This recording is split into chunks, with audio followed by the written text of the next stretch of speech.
Hi guys, this is Hirosaki. This story is all about what if Naruto and Sasuke switched roles. When you think about it, Sasuke, we could be standing in each other's place right now. Naruto grows up shunned, hated, without support and full of rage. Sasuke grows up determined to step out of his brother's shadow and be recognized for his own merits. In which Naruto is the one who runs and Sasuke does the chasing. Before we start, kindly like and subscribe to this channel and look over the description box for the author of this amazing storyline. Welcome aboard! Chapter 5. Say hello to Uchiha Izumi and Naruto's denial. It was just so very hard to fight this. Rationally, there were plenty of reasons why he should have been fighting this.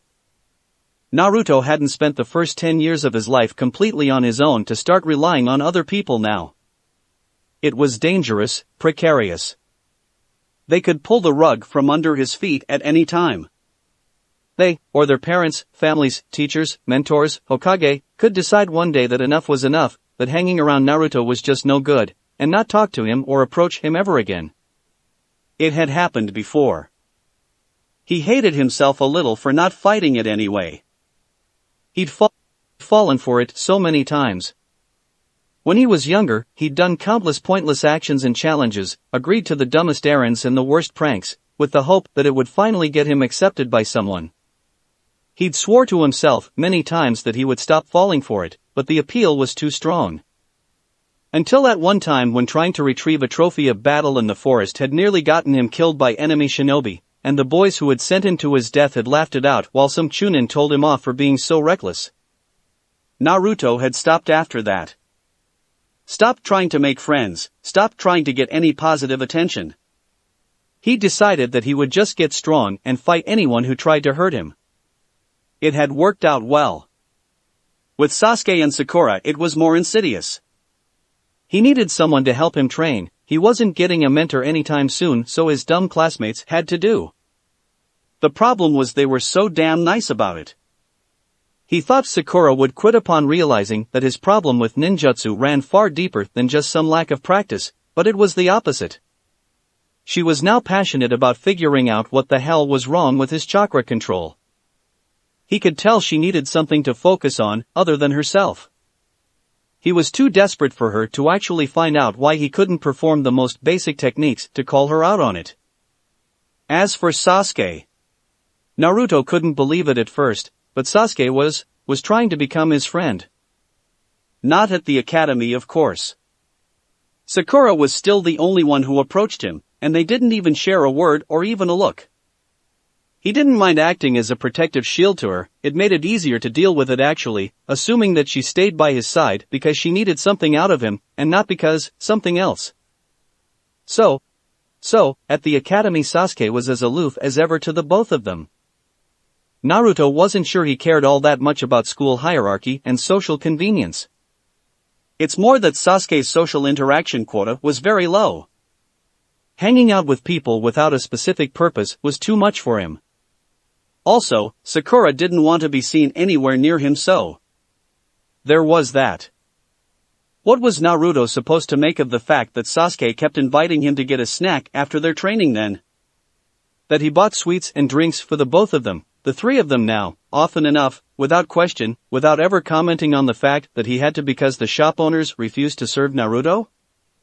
Sasuke was a boy of very few words, maybe even fewer words than Naruto, but his actions meant a lot. Meant too much. Naruto should have been fighting this. But it was so hard. Because it was so freaking nice.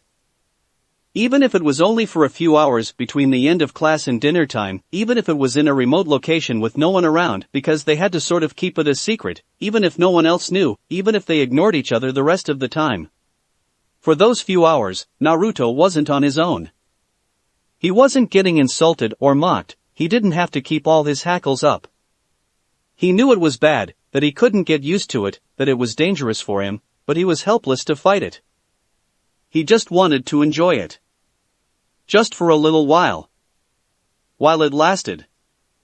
They would get tired of him eventually. They would make other friends, who were nicer and who they could actually invite to their home, could be seen with without getting dirty looks and unsubtle warnings. A few days ago, Ino had entered the classroom and walked up to Kara.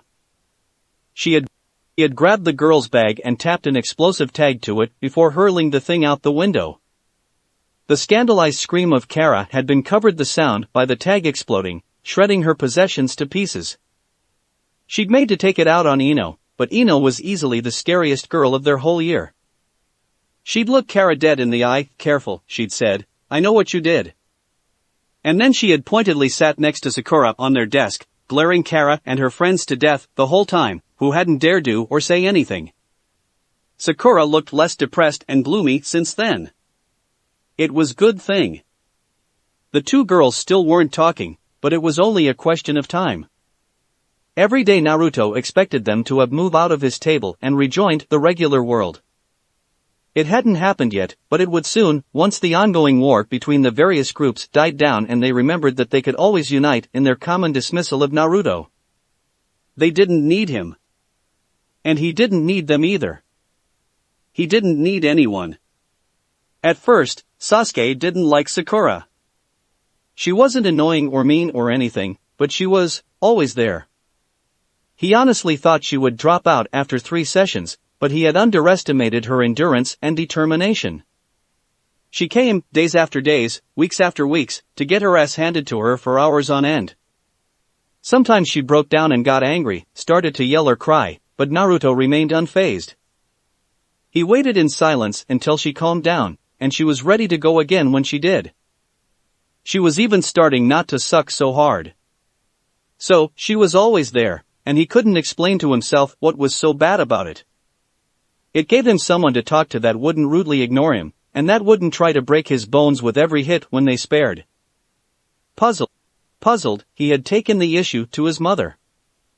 Turned out he was jealous. It was embarrassing, but she had a point.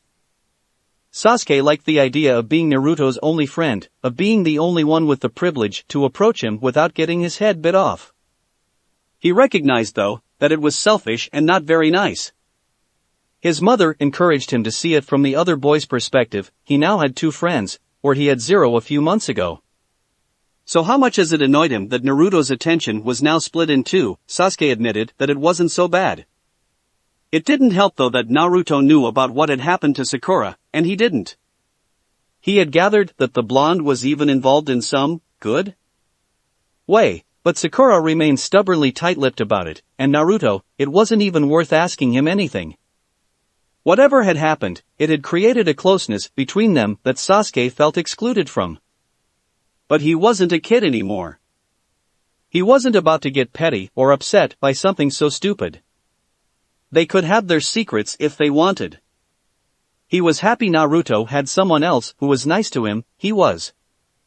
Even if they got to spend time with each other at school, while Sasuke was still kept at a distance. Surprisingly, it was Sakura who seemed the most wary of being seen in Sasuke's vicinity, even if she hadn't said it in so many words. Sasuke didn't like to think about why that was. He was aware of that strange competition for his attention and feelings that went on between some of the girls of their class. It made him beyond uncomfortable, but it's not like he could do anything about it. Sakura was among those who had a crush on him, or so he thought. It surely didn't look like it now. She had been different since her accident. He would really need to find out about what that was someday. Since he had decided not to make an enemy out of her, she had become a little more open during their little training sessions. They had bonded over one thing in particular, the quest for finding a way to teach basic jutsu to Naruto. They trained in all fields now that it was the 3 of them, and they couldn't explain why Naruto had such a hard time with it. He knew the drill, wasn't too bad at molding chakra, but his jutsu always failed mid-process for some reasons. It drove Sakura crazy, and she had robbed Sasuke into fixing this. She knew more than him about the theory, way more. It was absurd how much, but he was the only one who had actual shinobi experience around him. He had been tasked with the mission to hook someone he knew over the problem. The thing was, he wasn't sure who would be willing to help. His father was still sulking about Sasuke befriending Naruto, and he wouldn't add fuel to the fire by asking his mother to get involved. As for Itachi, Sasuke wasn't sure if he could handle Itachi helping Naruto train when he still refused to give Sasuke a hand. Maybe he could ask Shursui? He wasn't sure his cousin was so fond of Naruto though. The blonde had a certain talent for getting under people's skin. Now that he thought about it, Shursui did too. He wasn't sure it was a common point that would make them friends though. He was there in his reflection when he got back home from the academy. No training today. Naruto needed to go grocery shopping since he had just received his monthly allowance. Another thing that Sasuke didn't think about, because of how unreasonably angry it made him. Especially seeing that he wanted nothing more than to invite Naruto to his house, so that he would get to eat something else than instant meals, but his parents had forbidden it. Well, not exactly. We can't, his mother had said.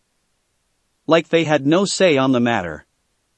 Like it was out of their control. What even? He was distracted from working himself up by the echo of light laughter ringing through the house. It was weird in itself. The ambience at home was still pretty chilly weeks after his parents' argument over his friendship with Naruto. Sasuke was aware the issue ran much deeper than him hanging out with a youth offender-to-be, and he had promised himself to investigate it in time. He followed the sound to the kitchen, where he had the pleasant surprise of finding his mother, Itachi, and most importantly, Izumi. Hey, Sasuke. I was getting desperate of seeing your cute little face. It's been a while. She got up to smother him in a hug despite his protest, laughing heartily at his weak escape attempts. It's true we haven't seen much of you lately, he said, taking a seat around the table. His mother put a fresh cup of tea in front of him with a smile.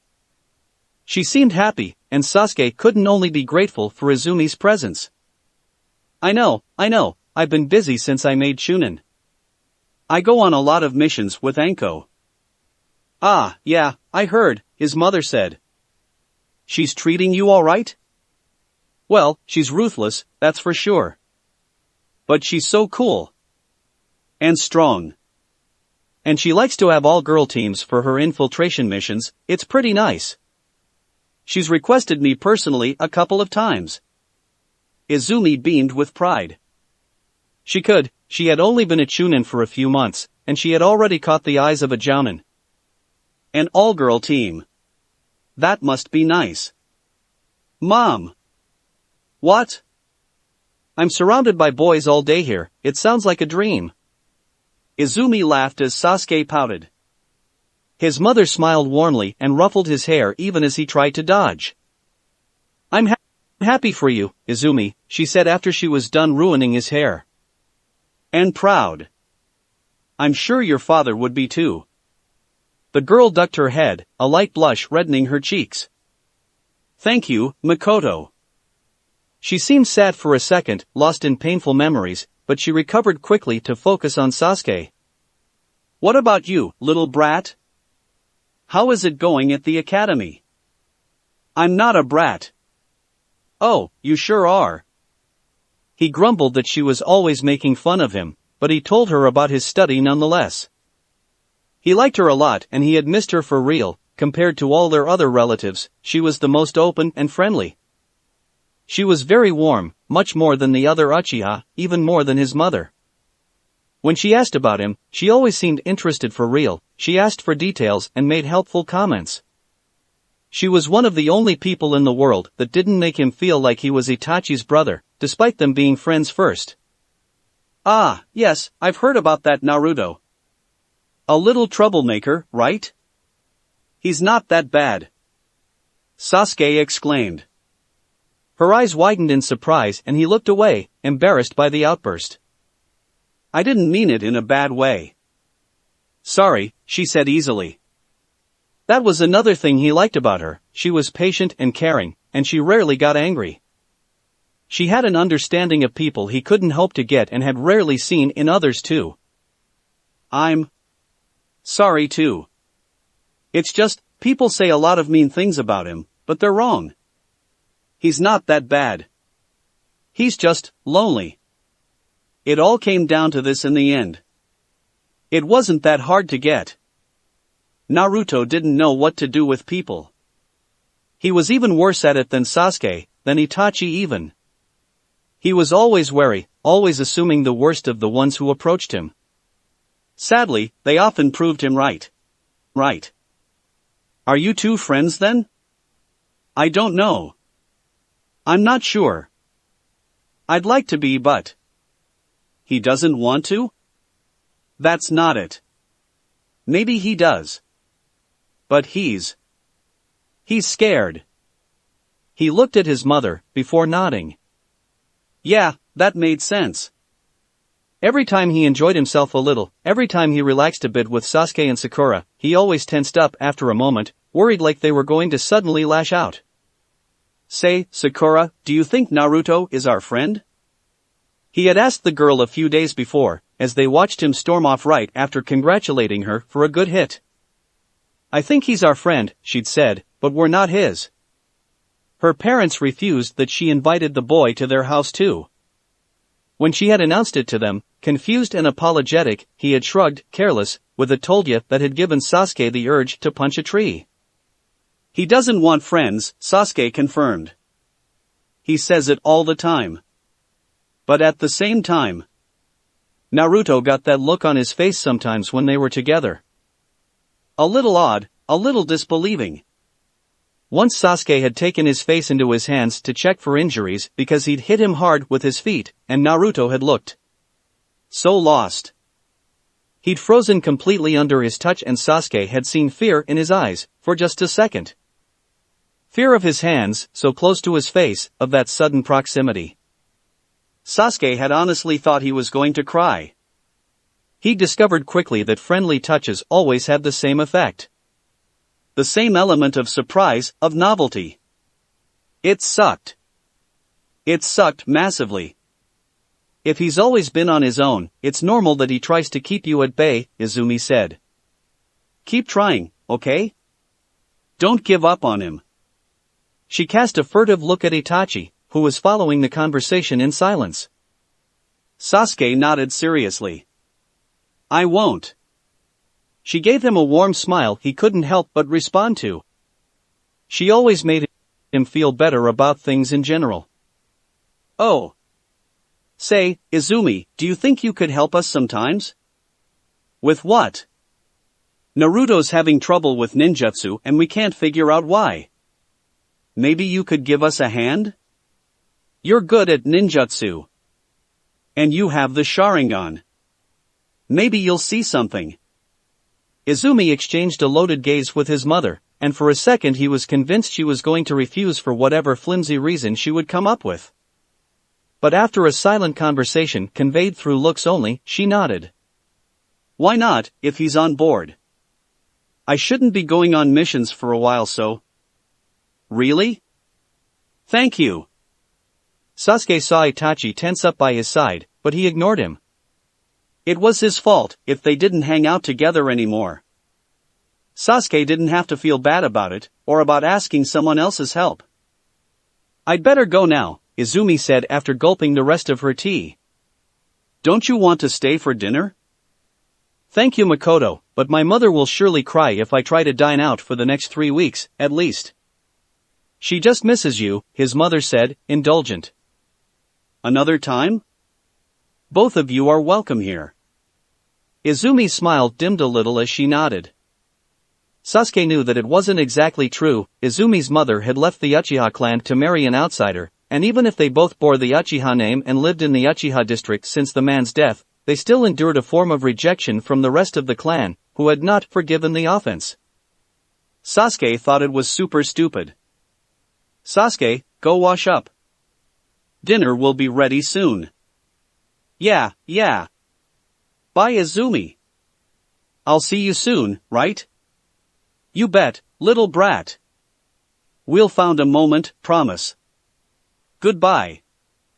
Izumi, wait. She stopped on her track in the middle of the road and Itachi loosened a bit. He didn't know why he had been afraid she would ignore him. Maybe because she kind of had, the whole time she was at their home, they had barely talked. What's up, Itachi? I was just wondering how you were. It's been a while, he said lamely. He was only now realizing that she usually was the one to carry the conversation between them. He didn't have to scramble for words like this. I know, I'm sorry. I really was busy. I wanted to make a good impression, so I took up a lot of missions.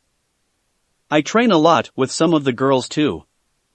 Izumi was far more sociable than the rest of the clan. She had friends outside of the Uchiha, and trained with others too. Itachi knew part of it was due to the clan's dismissal of her family, but she never seemed to hold a grudge over it. She had simply found support elsewhere. The silence stretched between them, awkward and uncomfortable. Itachi felt off balance, unhinged. Izumi was supposed to be one of the very few people he could actually interact with, but it was all going wrong tonight. Are you mad at me? He tried, at a loss. Not, especially. I figured out a lot of things, since I became a chunin, she said. Can you tell me? He tried, when she didn't look like she was going to elaborate. She pursed her lips, gathering her thoughts. You remember that time we visited Shinko at the tea shop? She said she quit being a ninja because it was no use, seeing how strong you already were despite being younger. He grimaced, but nodded. He had hoped it wasn't about that. He had suggested she followed the same example then, so that she would stay safe. She didn't need to be a ninja to risk her life. She had been so mad at him, and he knew things had changed between them ever since. After that he had been caught up in the nightmare with Danzo, and they had never really mended that bridge. Well, she was wrong. And I couldn't articulate it back then, but I can now. So? She inhaled deeply, like she was about to give a speech she had rehearsed a million times. Being a chunin, going on real missions, I realized that I simply didn't need to be as strong as you. Not now, and not ever. It's no use. I'm not the strongest, I'm not the weakest either. But I still get it done. I still complete my mission. We were sent to rescue the daughter of the chief of a tiny, poor village deep in Fire Country. She was 6 years old. They scraped up all the money they could to offer our services, so that we would take her back from the bandits that had kidnapped her, because the village could no longer pay some stupid taxes they had made up. So we went, and we saved her. We beat up those guys, made it clear that the village was under our protection and that they'd better not return. And Anko, she said we had taken too long, that the mission should have been wrapped up much sooner, so she cut the price by half. The guy at the mission assignment desk was livid, but what could he do? She was animated and smiling as she told her story, like he hadn't seen her in a long time. They were so happy, those people. They thanked us again and again, it was almost embarrassing. And that's why I became a shinobi. That's why I train. So, I don't have super jutsu and I didn't graduate first of my class, but it really doesn't matter. I was still able to protect my teammates, to carry our mission and save that girl. And I know that it won't always be like that. We have much less glorious jobs, and sometimes we don't get there in time. But I'm happy with that. This is what I want to do, where I want to be.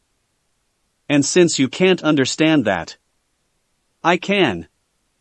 She cast him a dubious look, where he could still see the hurt he had caused her, that day at the tea shop, by suggesting she gave up on her dream, since she was never going to be that good. She was right though. Itachi was strong, a prodigy, the strongest of his generation, and he had still been powerless, faced with his clan's rebellious tendencies, faced with forces and influences he couldn't handle, faced with Danzo's implacable power. It had been no use at all. Izumi would have fared better than him. She would have been able to sway the others, or to alert someone to do something. You're right. Being the best, it's useless. She frowned. Did something happen, Itachi? She didn't know. No one did. Only Shisui, his parents, and some of the higher-ups, the Hokage and the other clan leaders. But the others didn't know.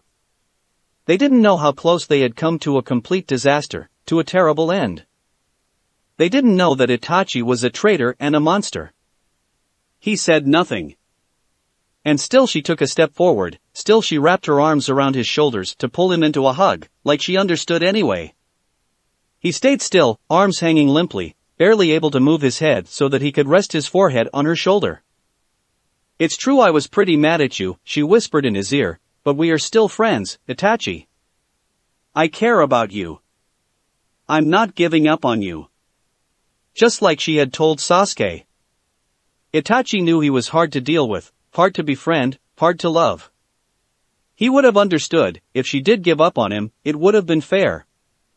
But he desperately, selfishly didn't want her to. I'm sorry, he said, hoping she would believe him, hoping she could tell he was sincere, and not just saying what he supposed the other wanted to hear, like he often did. It was easier than to try and understand people. But he had to be better, if he didn't want her to turn her back on him. It's okay, silly. Just remember. It's a pretty freeing thought, you know. To realize that you don't have to be the absolute best. You don't have to win it all, you don't have to carry it all yourself. You're not alone, Itachi. Ours isn't a lonely life. We have friends and teammates, people who have our back. If there is something you can't do, or don't want to, you can rely on others. You can be free. Could he, really?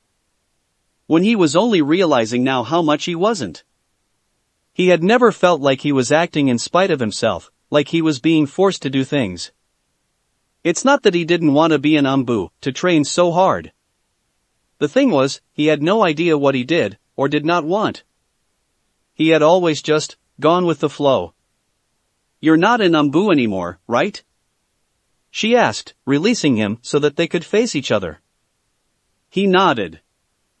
Another decision that had been out of his control, even if that one, he could say for sure he agreed with. It was just too ambiguous, after having played the double spy for months. And, well, Itachi was indeed skilled enough to be an Anbu. But for the first time he had questioned whether or not that meant he had to be. For now, he was in a bit of a standby situation. Shursui and him, there weren't many people left who trusted them. They didn't really trust themselves either. The break wasn't so bad. You should think about what you want to do, Itachi. What you really want, you. She knew he had no idea. He had hinted at it before, but it was shameful to admit. It should have been obvious, right? Everyone else seemed to know what they wanted out of life, where they were going. Everyone else seemed to know what he was supposed to want too. Whatever it is, you'll always have my support. It was nice to hear, because whatever it was, Itachi had the very strong feeling that it wouldn't please a lot of people. His father first and foremost. Thank you, Izumi. And congratulations, for your promotion. I don't think I ever got to tell you. She beamed and hit him playfully on the shoulder, blushing lightly. Thank you, you dork. Itachi smiled. It felt good. Who's that? Naruto spat out, when Sasuke arrived at the training field with an unknown girl in tow. Another Uchiha, he bet, despite the brown hair, if only because Sasuke only hung out with his clan. The boy glared at him. Hi, I'm Uchiha Izumi. I'm a friend of Sasuke, and he asked for my help with ninjutsu training. It's nice to meet you. Thrown off balance, Naruto forgot to scold or snarl at her. She had a friendly smile and a casual, open demeanor that didn't look faked at all, or she was really, really good. You sure you're an Uchiha, with a smile like that? He asked, not with as much heat as he wanted. Sasuke glared harder. She only laughed. I'm half Uchiha, so I was spared the gloom. You must be Naruto. I heard you weren't shy with words. I bet that's not all you heard, he snapped, annoyed by her good mood and good humor. True. I also heard you were useless at ninjutsu, but that Sakura right here was pretty good. It's Sakura, right? Naruto sputtered, indignant, but Izumi ignored him to smile at Sakura, who reddened under the praise. Sasuke. Why did you bring her here, you sucker? You're the one who sucks. We need help, deal with it. Sasuke. Izumi called him out, both hand on her hips. I told you you had to ask him about it first. Sasuke mumbled something unintelligible into his big collar, arms crossed in a defensive position. When he wanted, he could hide almost all his face in it, which was great to escape unwanted conversations. She hooked a finger into the fabric to bring it down, exposing him. Well, he would have said no. It was his right, she sighed. Well, sorry Naruto, that little brat doesn't have any manners. Now that I'm here though, why don't we try to figure out a better training program for you? Naruto was dumbstruck and at a loss as to how to react. Everything in her behavior screamed taming techniques, trying to be cool and pretending she was on his side. The thing was, he couldn't say for certain that it was a strategy. She was ruffling Sasuke's hair harshly as a punishment under his half-hearted protestations. It was obvious he had great affection for her. Sakura was won over already. Naruto was not on board with that thing of adding more people to his circle. Not at all. 2 was too much already. Don't worry, I won't bother you long, Izumi said, as if to answer his deepest worries. I'm in between mission now, but I do have a life. What life? Hanging out with Itachi? You're better off here, Sasuke grumbled. Don't talk about your brother like that. He had it rough, and he is my friend. Yeah. I can still leave, Naruto. If you want. Right then, Naruto was convinced it was the truth. She would leave if he asked. She wouldn't even be mad about it. She was giving him the choice for real, not trying to guilt-trip him or anything. Unlike those 2 idiots, one making puppy, watery eyes, the other scowling angrily, daring him to send her away. They were the worst. Whatever, he said with a dismissive wave. The girl let out a bright, easy laugh. Cool. Let's get started then. It was humiliating enough to produce half-dead clone after botched transformation in front of Sasuke and Sakura, but under the scrutinizing gaze of a chunin from Sasuke's family, it was 10 times worse, and he actually managed to summon what had to be the worst clone of the history of the world. She didn't laugh though, nor did she mock or sighed or shook her head. She observed carefully, with great concentration. Do it again? She asked. He snarled at her, but complied. This time the clone didn't even reach physical form before blowing off in a puff of smoke. Naruto closed his fists tightly, face burning with shame. All of their classmates, and even younger kids, were able to produce at least one clone that could stand on their own, even if on wobbly legs. Why couldn't he do it? What was wrong with him? Do you mind if I use the Sharingan to watch you? She asked. He shrugged, uncaring, but Sakura pitched in, bright-eyed. You can use the Sharingan? She was the youngest person of the clan to ever activate it, Sasuke answered, proud enough for 2. The girl smiled, red dusting her cheeks as she confirmed. Even before Super Jonin? Naruto asked. Is that how you call Itachi? She laughed, amused. Yes, before him too. Sasuke was nodding by her side, like her managing to one-up Itachi had something to do with him. He had probably been desperate to manage that same fit, but Naruto knew he couldn't use his family's dojutsu yet. Go ahead then, Super Chunin, he said. She closed her eyes with an exasperated sigh that was also kind of fond. Naruto couldn't help but be curious. Her eyelids opened on blood-red irises, pierced with 3 dots triangulating her pupils, and Naruto howled. In the next moment he was at the other side of the training field, heart beating rapidly, all his senses on high alert. Even then he could still see it though, the bleeding red fixated on him, and he wanted it gone. He wanted it to look away. Don't look at me! He screamed. He sounded more desperate than threatening, but he was just scared. He was scared beyond measure, and he had no idea why. Don't look at me! Don't look at me! The red disappeared. The three of them rushed toward him, Izumi staying at a safe distance as Sasuke pulled him to his feet.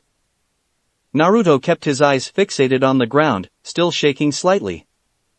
He was battling an overwhelming desire to deck Izumi in the face. It made no sense, but just thinking about the swirling spirals of those red eyes made him want to set everything on fire. It was a primal fear he couldn't identify, couldn't trace back to any rational source. "We'll keep the eyes out from now on, okay?" Izumi said, not unkindly, even if she looked worried. Naruto wanted to disappear. As if he wasn't enough of a freak, what had possessed him to react like that? "Are you all right?" Sakura asked, her big eyes even wider with concern, matching the expression of Sasuke's face. Why couldn't they just mock him like a normal person? Instead of caring for him. He hated it. So, he did the only sensible thing to do. He shrugged off their hands from his shoulders, and he ran away. Chapter 6. How did training with Izumi go?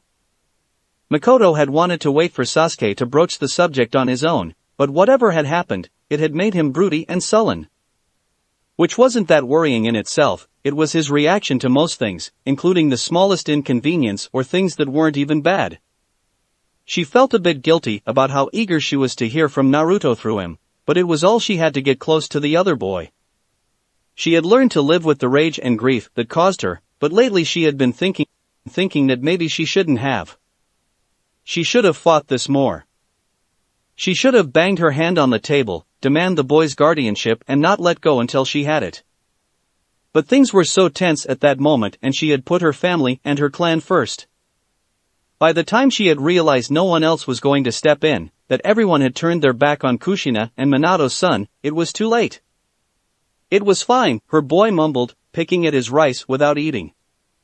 She never imagined he would become so moody growing up, but she knew it was vastly due to abrupt changes in their life that he had had to endure without understanding them. He was young to detach himself from them like this. She didn't want to admit to herself how maybe that was a good thing. Really? Was she able to help?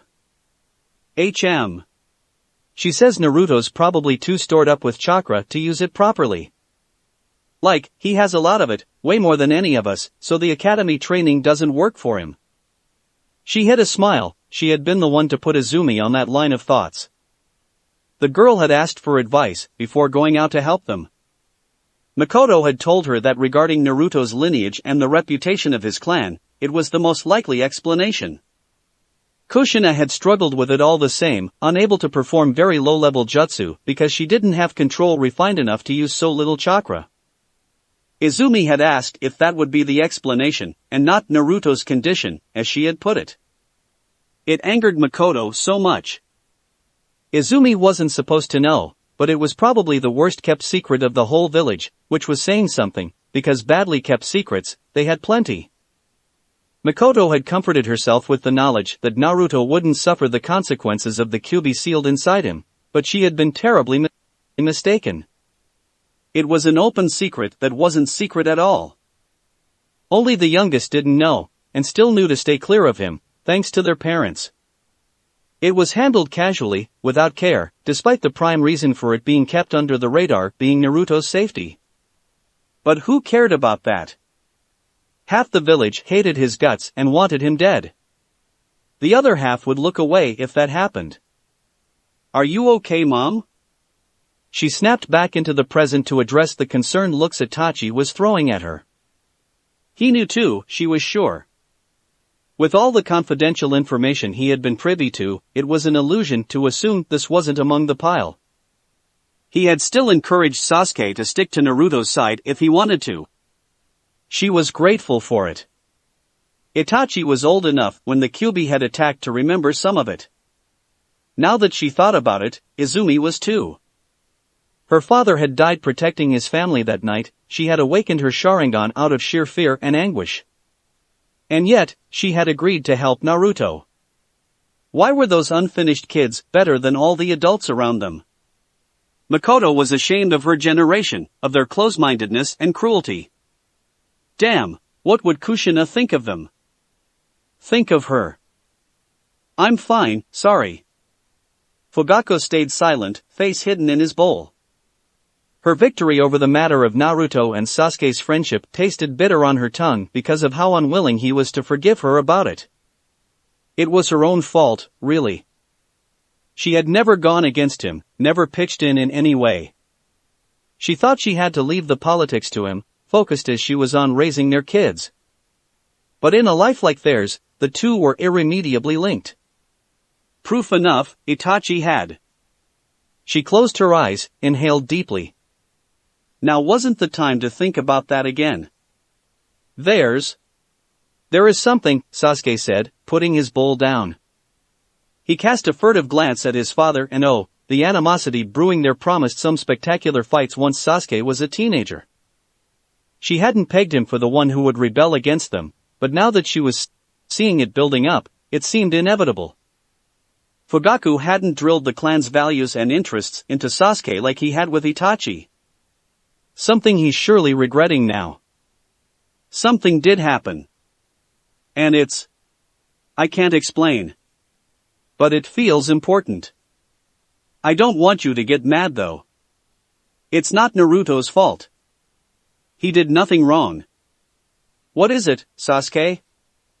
Fugaku asked, impatient, opening his mouth for the first time this evening. Oh, how he exasperated her these days with his all-powerful patriarch act. The sooner he realized his days of absolute control over their family were over, the better it would be for everyone. For her, but also for Sasuke, and his relationship with his father. Itachi was still too shaken to put up much of a fight, but Sasuke was gearing up to fight back his father at every turn, and he would do it just to be contradictory if Fugaku didn't start to be more reasonable. The bad part of her, the one that would have made Kushina laugh, couldn't wait to see it. Naruto is afraid of the Sharingan.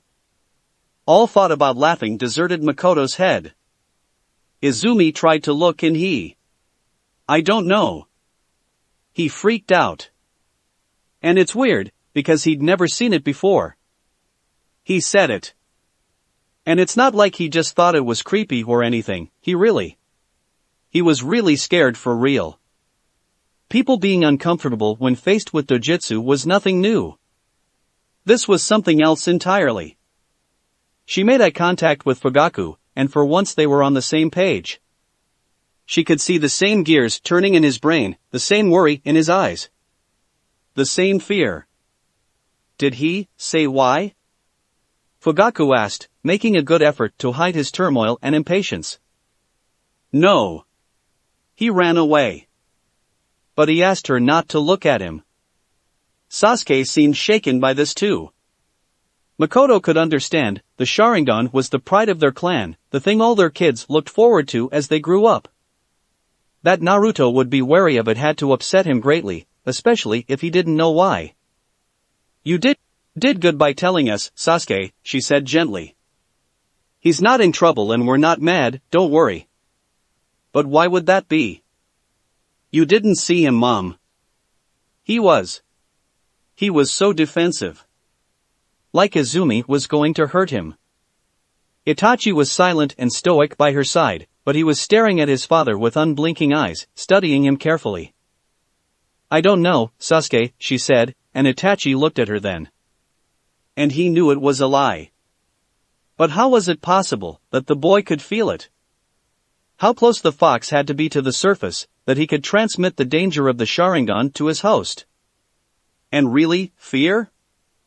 Kushina had never manifested such a thing.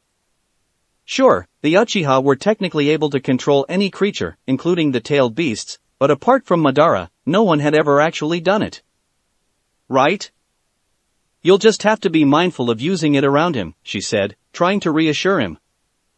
Sasuke pouted. I don't have anything to use anyway, he mumbled, sulking.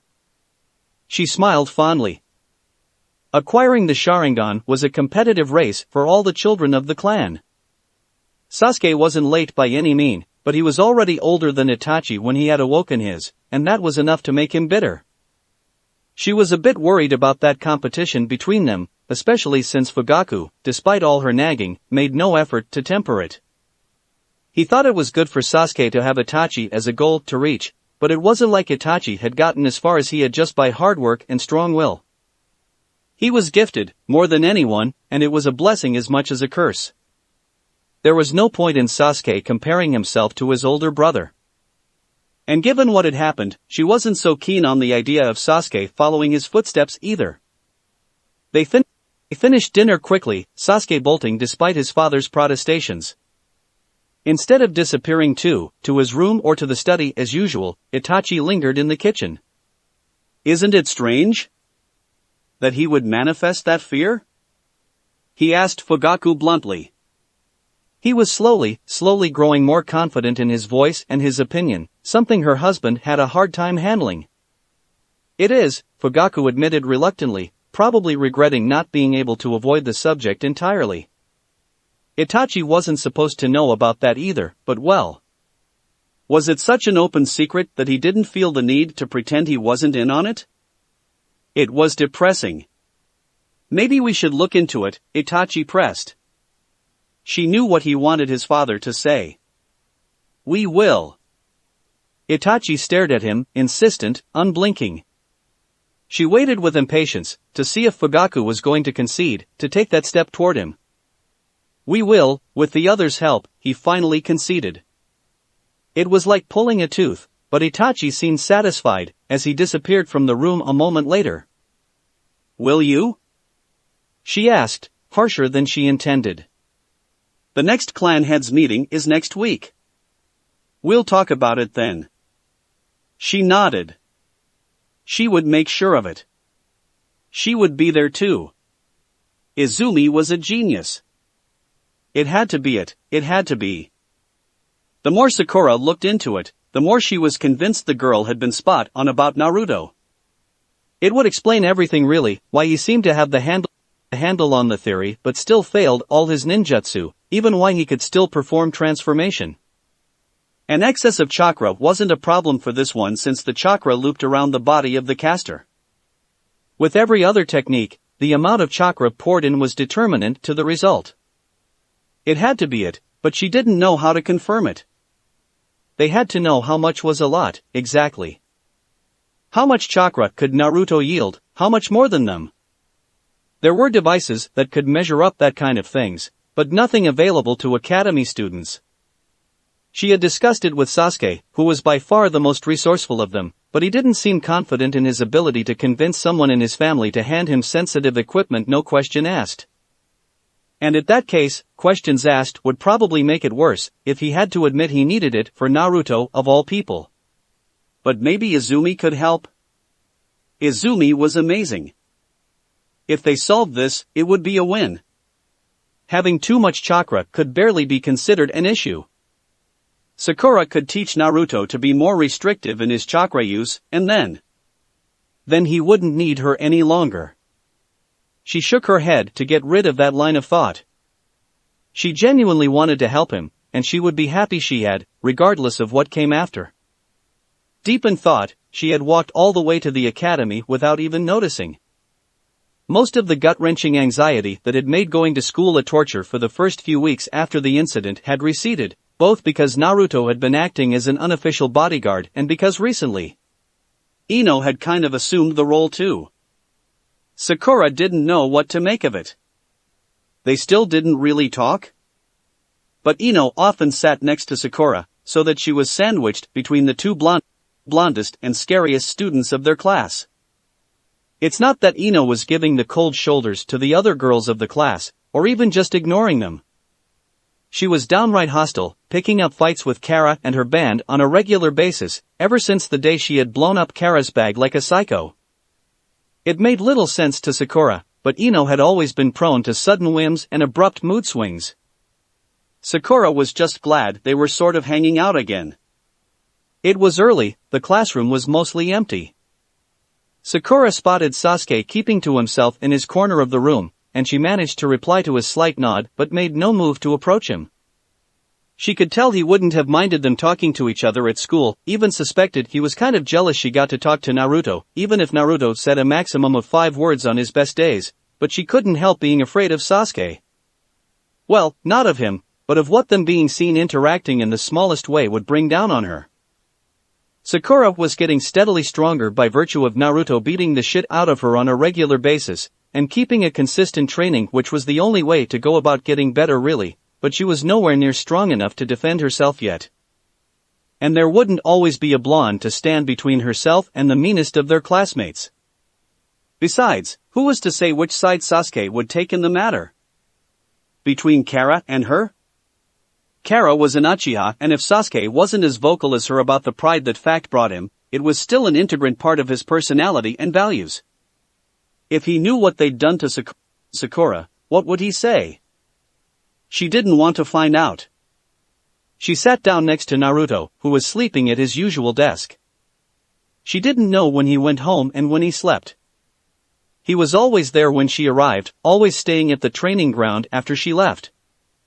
Always bruised and battered, his clothes dirty, bag under his eyes, but eyes always sharp, alert. He led a life she couldn't fathom or understand, and it made her sad, sometimes. There was nothing she could do about it though. The day passed slowly, with Naruto barely lifting his head from his arms the whole time. She had been pestering him about studying more, to no avail. Naruto wanted to be stronger, but she was starting to wonder if he had any interest in being an actual ninja. A few months ago, she was kind of the same. She had entered the academy mostly on Ino's impulse. Her parents were chunin, but they weren't especially keen on her following that path. They said they wanted her to do whatever she wanted. She thought they didn't really care either way. But she wanted to be a ninja. For real. She wanted to be someone people could rely on. She wanted to be able to protect herself and others, to be useful to the village and contribute to its safety. Those were new feelings, which had grown the more she learned about the shinobi way, the more she learned about the hardships of this world. When she was a shinobi, she would make sure no kids were treated badly. Not like she had been, and not like Naruto was either. But Naruto was dead right on one point: you had to be strong to have any power. With that in mind, she resolved to go train with the boys today too, even if she usually didn't go 3 days in a row. Her stamina was improving though, and she had to manage somehow. They managed to train every day, and she wanted to. She didn't want to lag behind anymore. Ino held her back though, when class ended and she made to leave for the training ground. Wait, Sakura. I need to talk to you about something. Puzzled, Sakura followed Ino out of the classroom and down a few corridors, until they found an area that was relatively empty. Sakura couldn't help being nervous about finding herself alone with someone else like this. She touched a finger to her scar. It no longer itched or tugged, but she could feel it stretch when she smiled or ate, and she could never really forget about it. If only because people's gaze around her were constantly drawn to it one moment or another. What do you want? She said, somewhat defiant despite her wavering confidence. I have something for you, Ino said. She rummaged in her bag until she found what she was looking for, a stack of paper held together by a thick red string tied around it like a bow around a gift. She handed it to a puzzled Sakura, who had to read the tag attached to the string to understand what it was. Her eyes widened and she looked back at Ino fast enough for her neck to crack. What? I heard you talking about it. With Naruto. This was insane. Sakura knew about Ino's talented habit of eavesdropping on every and all conversations, but she was almost certain they had never actively discussed that subject at school. She frowned, not liking what that could mean, but Ino didn't look fazed. Just take it, the blonde girl said, impatient. How did you even get this? Ino frowned, debating whether or not she was going to answer, before sighing at Sakura's stubborn expression. You know about Sai, right? In our class. Sakura nodded, although she had never so much as spoken to the new boy. Granted, not much had. Ino was maybe the only one who had had any contact with him at all. He had appeared in the middle of the previous year, from literally nowhere. He wasn't from another village, he wasn't from anywhere, they didn't know who his family was. He was just there. Mizuki had said he was going to be a part of their class from then on, and his older brother, Shin, was joining the next level. The boy was the most quiet Sakura had ever seen, and that included Naruto, Sasuke, and even Shino. He answered to any question by a soft smile that said nothing at all, and spent all his free time with his brother, who seemed more chatty, but just as wary about engaging with any other students. They went to and back from school with Ino. Sakura didn't know what that was about. Sai was very mysterious, and looked like Sasuke a little, which had sparked a strong interest in him from the class's girls. For a while. However, he was also slightly creepy and made others uncomfortable with his unblinking gaze and plastic smile. They had soon let it go. He can get a lot of things. Sakura knew from Ino's expression that she would say nothing more. It spelled trouble in big letters and Sakura wanted no part in it. Ino had a knack for getting involved with weird, shady things around the village. Sakura thought it was due to her father's status. He was the head of the Konoha's intelligence, and Ino's actions were a result both of his particular training and of her obsessive desire to manage to go behind his back. This was a big deal for her, to know things he didn't, and she could get very far to achieve that. Okay, Sakura relented. She couldn't refuse it, they needed it. There was something, though. But why? Why what? Why do that for me? For us? They hadn't talked in ages, they weren't friends anymore, and Ino and Naruto had a weird sort of hateful rivalry going on, probably because they were competing for the most threatening kid of the class spot. There was no lost love between them, that was for sure. Instead of answering, Ino took a step forward and raised a hand. Sakura couldn't help but flinch and Ino's expression turned thunderous, but she didn't interrupt her gesture. She rested gentler fingers on the side of Sakura's face, right under her scar.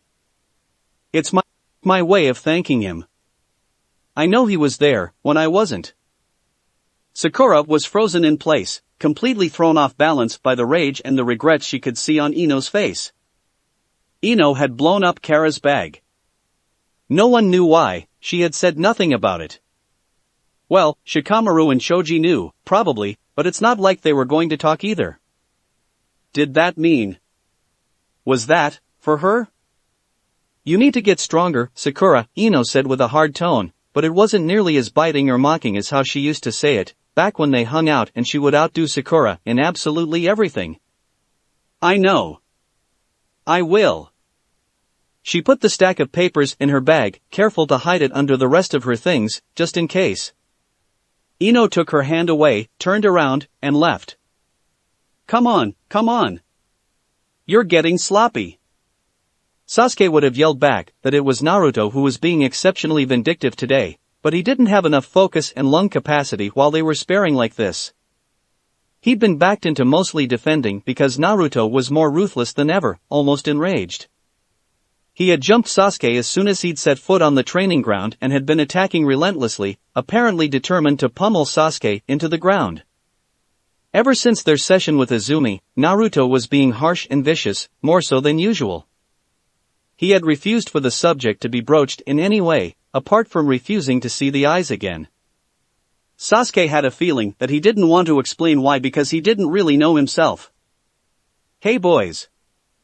Sasuke was distracted by Sakura's loud call, Naruto wasn't. His focus would have been admirable if it wasn't downright creepy, because Sasuke was convinced someone could have been murdered in the goriest way 10 meters away and the blonde wouldn't have noticed. As it was, Sasuke was distracted and Naruto wasn't, and Sasuke received Naruto's foot square in the jaw. He rolled in the dirt, face sore and pride wounded, and Sakura rushed to his side. Naruto surely didn't. Damn it, Naruto. I told you to calm down during sparring. That was also new. As she was recovering from the trauma of her ordeal, that Sasuke still had no idea about. Damn it, Sakura had been getting increasingly more confident, during those sessions at least. At school she was the same, so quiet and withdrawn she could as well have been a piece of furniture, but with them she was emboldened by the knowledge that she was probably the only one who could be of any help regarding the Naruto situation. Sasuke blamed Izumi, while recognizing that it had started before the troublesome Chunin had crashed their practice. She had made it worse though, because she had praised Sakura for her excellent chakra control, and claimed that it was better than Sasuke's, and maybe even hers.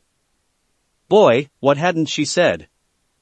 Sakura was now officially better than both Naruto and Sasuke at something ninja-related, and that was enough to tip her definitely in the we're equals and therefore I can yell at you all I want pit. PFF. If he can't take it, I might as well find myself a new rival. Sasuke tripped on his feet on his way to getting up and almost crashed into Sakura. Naruto looked as bored and uninterested as ever, while Sasuke's blood was boiling. There was no way. No way. You'd better not, he growled, menacing. Naruto only shrugged. Don't lag behind then, he shot back. They glared at each other until Sakura stepped in between them with a heavy sigh that was getting more and more frequent too, and that looked like the one his mother's made when she said, "I'm surrounded by idiots." Stop it, both of you. We have more important things to discuss. They complied reluctantly and focused on what she was presenting them. A stack of paper. Groundbreaking. Huh, Sakura. Geez, you guys know nothing about anything, she said dramatically. He could tell she was proud to be holding the cards for once, to know something they didn't. She ought to get used to it by now. There were lots she knew and they didn't. It's chakra paper, she explained excitedly. There are different types. Some are for determining your element. These are for getting a rough estimation of your reserves. They frowned at the blank, ordinary piece of papers. The tag attached red chakra measuring paper, which was pretty self-explanatory. Where did you get that? Sasuke asked with a frown. It had been his job to somehow get his hands on something like this. The girl looked sideways and said, I have my ways in the least convincing manner possible. How does it work? Naruto asked. He usually tried to hide how curious he naturally was, how eager he was to learn about all and everything. The rare times he paid attention in class, he looked enraptured, up until he got kicked out for one reason or another. I'm not entirely sure. I think you're supposed to.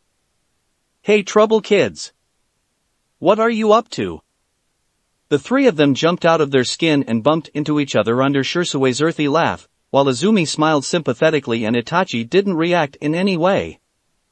Nothing. What are you doing here? Relax, cousin. Can't we just visit you and your friends? No. Sasuke fought down the beginning of a blush. They were so embarrassing. Why couldn't they leave them alone? Is that chakra paper?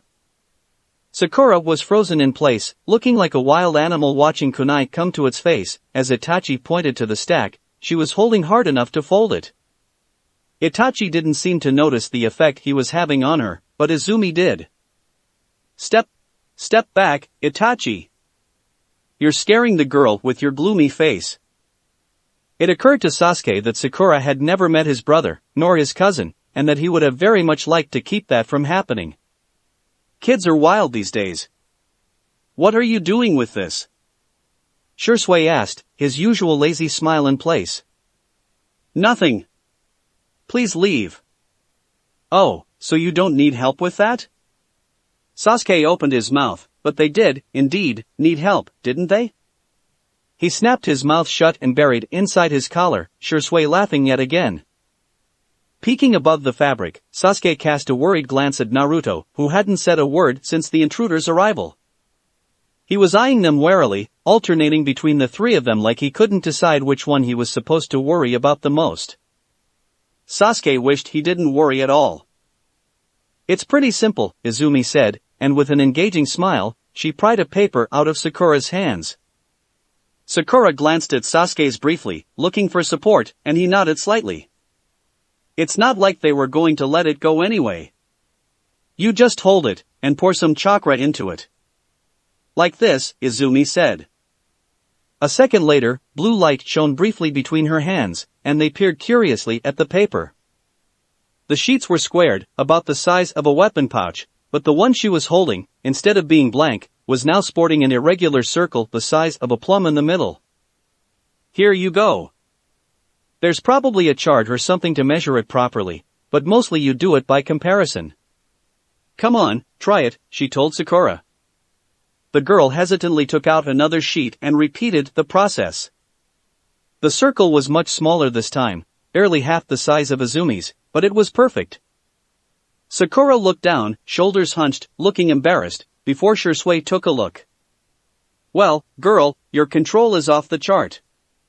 Sakura looked up just enough to cross his gaze before nosediving immediately. She was probably trying to hide behind her hair like she used to, but she didn't have enough to do that. They were growing back, slowly. She often played with the short strands with a thoughtful expression on her face. Those papers tell about chakra reserve, but also the level of chakra control, Izumi explained. See, my circle is much more uneven, because my chakra is not so stable. That's impressive, Sakura. Sakura's blush spread all the way to her ears. Give. I want to try too. Shursui exclaimed, ever childish. He made Sakura jump when he took 3 sheets out of her hand. Come on, Itachi, I want to see who has it best. You too, Sasuke. Sasuke took the sheet reluctantly, both excited and anxious to find out what it would reveal. What if his reserves were terribly low, or his control super wobbly? He would have much rather do this with just his 2 friends, or even on his own. Not one to be outdone though, he imitated his elders and gave a small burst of chakra to the sheet. His circle was smaller than Izumi's, but not that much. It was pretty uneven though, almost wavy like a very badly drawn flower.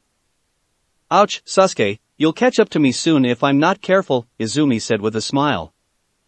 Sasuke couldn't help but blush too, and that made Sakura relax a little somehow. He pouted. He didn't want to look at Itachi's paper, but he wanted to. Shursui's was the biggest and barely more even than Sasuke's own. It was the size of a big apple, and Itachi's, a smaller apple, but precise and neat. More than twice as big as Sasuke's. I have more reserve and you have more control. No surprise here, Shursui said. Itachi nodded, already disregarding the paper. Does it change a lot of things? Sasuke couldn't help but ask. That was 2 distinct areas to work on, he thought. It matters, yes.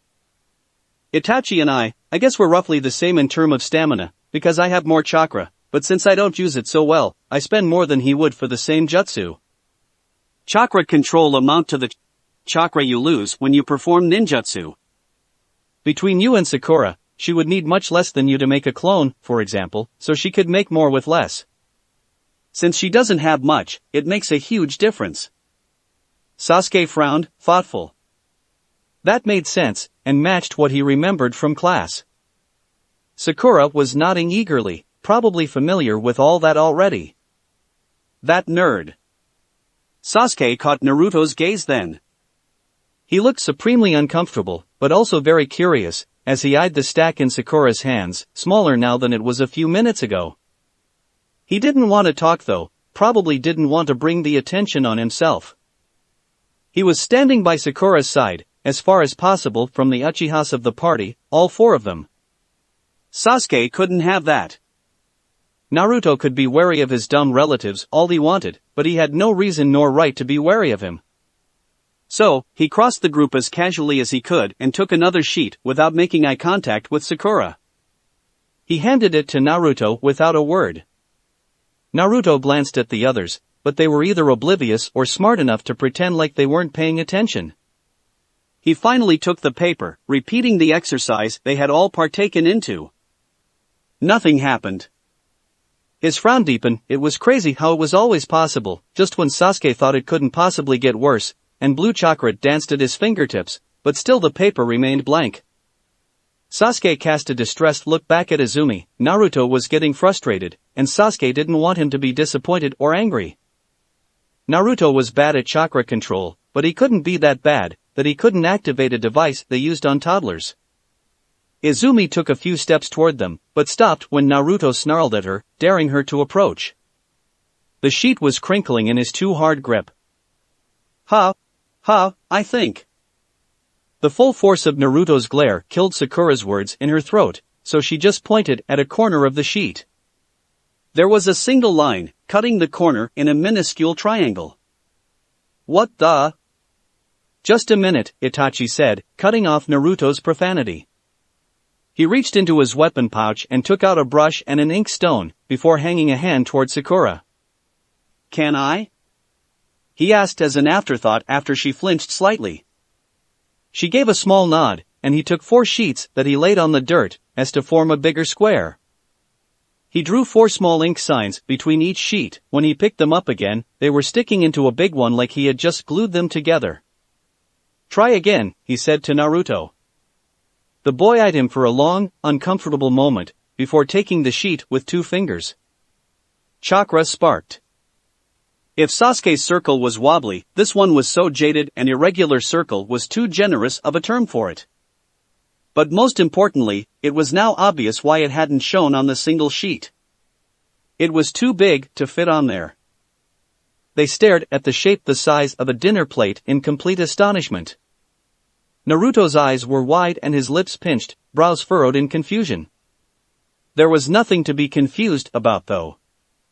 Well, Izumi said after a while, dragging the E. I guess it's a definite yes for the more chakra than the norm theory, Naruto. It's crazy, Izumi said for maybe the 10th time since they had left the kids to their own device at their training ground. The Naruto boy was shaken and Sasuke had glared at them hard enough Shursui thought he was going to pop out a Sharingan right there and then. The girl Sakura had seemed on fire, vibrating out of her skin with excitement, now that she knew how to tackle her friend's chakra problem. What a nerd. Not but really. It's crazy. We know it is, Izumi, Itachi said blankly, and it was hard to know if he was mocking her or agreeing earnestly. It was always hard to tell with him. Depending on your take on the matter, he had either never made fun of anyone in his life ever, or was the worst asshole known to man. Shursui was still reserving his judgment. Do you think it has to do with? You know. She trailed off, casting them uncertain glances as they walked back to the Uchiha district. She was testing to see if they knew what she was talking about, probably. Since none of them were supposed to know. I don't think so. I think it's on him, Shursui answered. Naruto wasn't supposed to be able to tap into the demon's chakra so easily, and honestly, a tailed beast would have drawn a circle the size of the freaking village, no? I'll ask my parents, Itachi said. Izumi raised an eyebrow in Shursui's direction, in a classic what the hell expression. It's true that the last time Izumi had properly interacted with Itachi before their fight, his cousin was barely in speaking term with his father. Shursui wondered what Itachi had told the girl, but he also knew that she wouldn't pry, and could still offer comfort. She was a beacon of warmth and sanity in the gloomy Uchiha clan. They're cute though, she said, completely changing the subject. What? The 3 of them. It's nice to see Sasuke with kids his age. The declaration was subtle, but unmistakable. The kids had her support, Naruto and his relationship with Sasuke included. She looked at her friends sideways, waiting for their reaction. It is nice, Itachi confirmed. Izumi rolled her eyes at his complete lack of enthusiasm, but she was smiling too. Shursui nodded at her, and wasn't it cool, for once, that they were all on the same page? Okay, Naruto. Imagine. Like, the jutsu we perform at school. Let's take the clone technique. Imagine that exercise is actually filling a glass of water. Sakura had been thinking hard on her analogies and she wasn't about to let them go to waste. The 2 boys were listening to her intently, matching frown of confused concentration on their face. She held back a sigh. This was going to be long. So, the exercise is filling a glass of water, water being chakra. All of us, we have like, a gourd of water, and we have to fill the glass. Some are more clumsy than others so they spill more or less water on the side, but generally speaking we can all do it. This was a great analogy, cause it also explained why very young kids, lacking the strength and coordination, couldn't do it. She was the best. Okay. I get it, I guess, Naruto grumbled, probably vexed by the all-can-do-it part. She was coming to it though. Well, in that example, it's like we all had a gourd and you had, I don't know, like, a barrel. Their frowns deepened. She chuckled. You have a barrel of water to fill a glass. And you've been taught to fill it like with a gourd, by tipping it over and targeting the glass. Except it's like, impossible, with a barrel. Either you can't even tip it at all, or you tip it and there's water everywhere but in the glass. She paused a little for dramatics. And that's why you can't perform ninjutsu. You can't fill the glass. It took a few seconds, and then matching expressions of sudden illumination lit up the boy's face. I get it.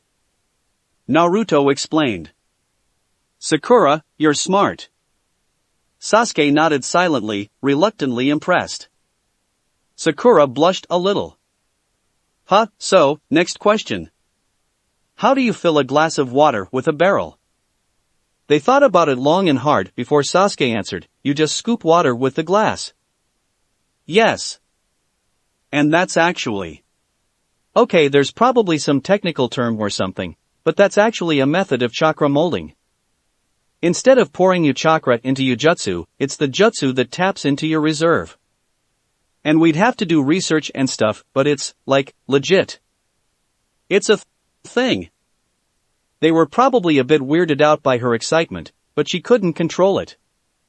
They had figured it out. They could do something about that issue.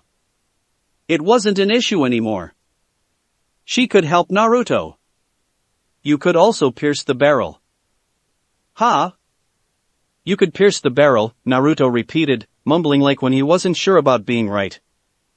You know, you make a hole at the bottom and the water just flow out. Then you'd need a cork, I guess, but. She was glad to see the analogy had worked so well. She thought about it. That would amount to accessing a continuous flow of chakra, steady and strong until it ran out.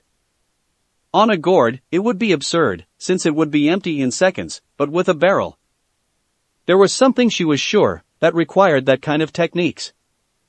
Vast amounts of chakra and a steady feed. She exclaimed. That's Fuinjutsu. Sealing? Sasuke asked. Naruto looked lost. She nodded. We don't study it at the academy cause it's so chakra consuming. I don't think much people use it at all. But you'd be great at it, Naruto.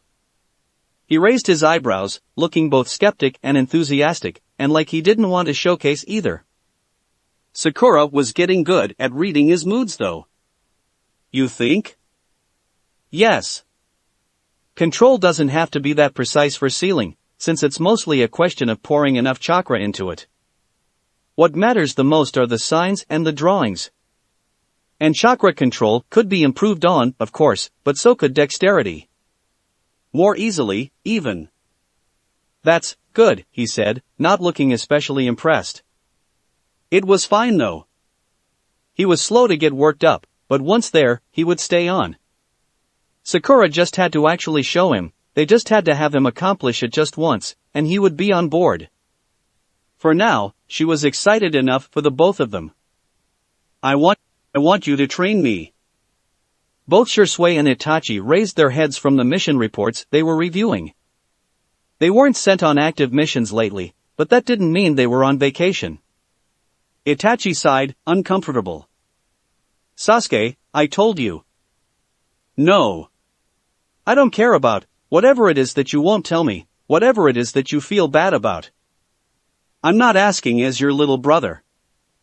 You are the most powerful member of the Uchiha clan and I need to get stronger. There was a fire in Sasuke's eyes that was rarely seen on his grumpy little brother. Itachi stared at him in silence for a while, surprised by this sudden rage. Why?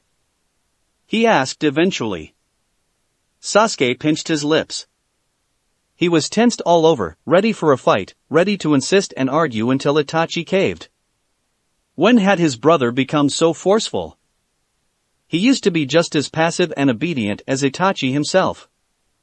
As much a pain as it was, Itachi couldn't see it as a bad change. I can't let Naruto beat me. It could have been misplaced pride, except it wasn't, was it? Why? Itachi asked again, wondering if Sasuke actually knew, if he would be able to put it into words. He'll get stronger every day, and if he gets stronger than me, we're not friends enough yet. He'll leave me behind, and I won't let that happen. Naruto was probably the first person of which Sasuke had the full attention, barely split with their girlfriend. But Sasuke wasn't in competition with Sakura, so he could tolerate it. Itachi had often wished he wasn't born as he was. Gifted, as they said, a rare genius. Among the many torments it had brought him, the inferiority complex and resentment it had cultivated in Sasuke was one of the worsts, especially seeing how Itachi had no idea how to fight them. There had to be a lot of siblings that got along just fine despite one being better than the other. And if I want to be Hokage, I have to anyway, Sasuke added as an afterthought, but one he had carefully pondered. Sasuke didn't mention it that often, but often enough. Their father was convinced it was a childish whim, Itachi wasn't so sure. Itachi looked at Shursui. For a moment, they stared at each other and Itachi was comforted by the fact that his cousin knew exactly what he was thinking about. He wasn't sure he had made himself very clear, when he had tried to explain to him why he was so reluctant to spend time with Sasuke these days, but Shursui understood Itachi probably better than even Itachi did. Mostly, Itachi was afraid of the influence he could have on Sasuke. Sasuke wished to be like him, and Itachi couldn't think of a worse thing. How about this, Sasuke? Shursui stepped in, a savior as always. You'll split your training between Itachi and I. 2 teachers are better than 1, right? Sasuke frowned, deep in thought, looking on all account like he was about to perform open-heart surgery. Finally, he sighed dramatically. Fine, he said, crossing his arms on his torso to appear firm probably. But Shursui, you have to hold Itachi to it. I count on you. I'll kick his ass if I have to, cousin, I promise. That seemed to finally satisfy Sasuke, who exited the living room looking as pleased as could be. Your brother is fucking adorable, Shursui commented with a laugh. His face softens into an indulgent smile when he caught Itachi's sullen expression. It's going to be fine, Itachi. I think it's a good thing. What if? Nothing will happen to him. You won't transmit him some sort of angst disease of whatever it is you're worried about. But Itachi. Shursui's tone had hardened and Itachi willed himself to stay silent, despite the protestation bubbling on his lips. We can't stay back forever. We have to move on now. It seemed so easy for him. Itachi was starting to feel he had been cheated this entire time. Everyone around seemed to be actually stronger than him. The only thing Itachi could do for now was follow their lead. Shursui, Izumi, even Sasuke. All right. Shursui smiled, at least. That was always nice. Chapter 7. Why are the kids running around learning jutsus unsupervised? Because the adults are talking. Fugaku remembered it all too clearly. It kept looping in his head, over and over. It kept him up at night. A Chunin had burst into his office to hand him a quick report explaining that a teacher from the academy had been killed by Danzo's men after bringing sensitive information to the Hokage, and by sensitive he meant decades of illegal missions, child snatching and warmongering. The very next moment, Itachi had walked into his office, and he was in tears. Itachi, in tears. Fugaku hadn't seen his oldest son cry since he was 5 years old probably. Shursui was following close behind, white as a sheet, eyes dry but shining. Dad, Itachi had said. Third shock. That had also been gone for years. And then Itachi had told him about Danzo, about Umbu, about being a spy and about how their plot for overthrowing the Hokage was well known up above. About what was intended to be done about it. The next moment, it was Hyuga Hayashi who marched up into the room. What the hell, Fugaku? This time he could count in decades the last occurrence of the man being so familiar with him. And Fugaku, world crashing down around him, had blurted out, "The Uchiha have been planning a coup, and Danzo has been plotting to wipe us all out." The only thing Hayashi had to say to that was, "I should have known walking in here that things could get even worse than they already were." Fugaku had been so sure that the other clan heads would side with the Hokage. None of them had lifted a finger when the Uchiha had been humiliated and ostracized publicly. Fugaku had assumed they were all too happy to see his clan fall, to see them put in their place like they had always wanted. It had never even occurred to him to seek their support, to make his case to them before deciding no one would be on their side. Hayashi, and the others too, had things to say to that. They had been mad at Fugaku, of course, for wanting to bring war back to their doorstep instead of taking his grievance to them, for assuming they would be deaf to his pleas. But it was nothing compared to the wrath they held against Danzo, and, as time passed and the stories unfurled, against the Sandaime. Nothing compared to their sense of betrayal when they discovered that Danzo's, and the Hokage's to some extent they still didn't fully know, solution to a dissident clan trying to stir trouble was to have them all murdered. Potentially by one of their own children. At that point most of them were already on the warpath. Inoichi and Shibi, notably, after rescuing Yamanaka Fu and Aburame Torian from Danzo's roots, children of their own they had reluctantly let go, only to find out their supposed special training was getting brainwashed in the bottom of a cave. There were dozen more children, some thought dead for years, a lot of them snatched during the chaos brought by the Kyuubi's attack. That's what Danzo had been up to then. There was no way the Hokage didn't know. No way he didn't at least suspect. He had either been absurdly blind or purposefully obtuse, both were crimes that couldn't just be swept under the rug. 2 years now they had been having these meetings regularly, diving back into issues they had left unattended for decades, no longer able to trust their leaders, be it the Hokage or his old counselors.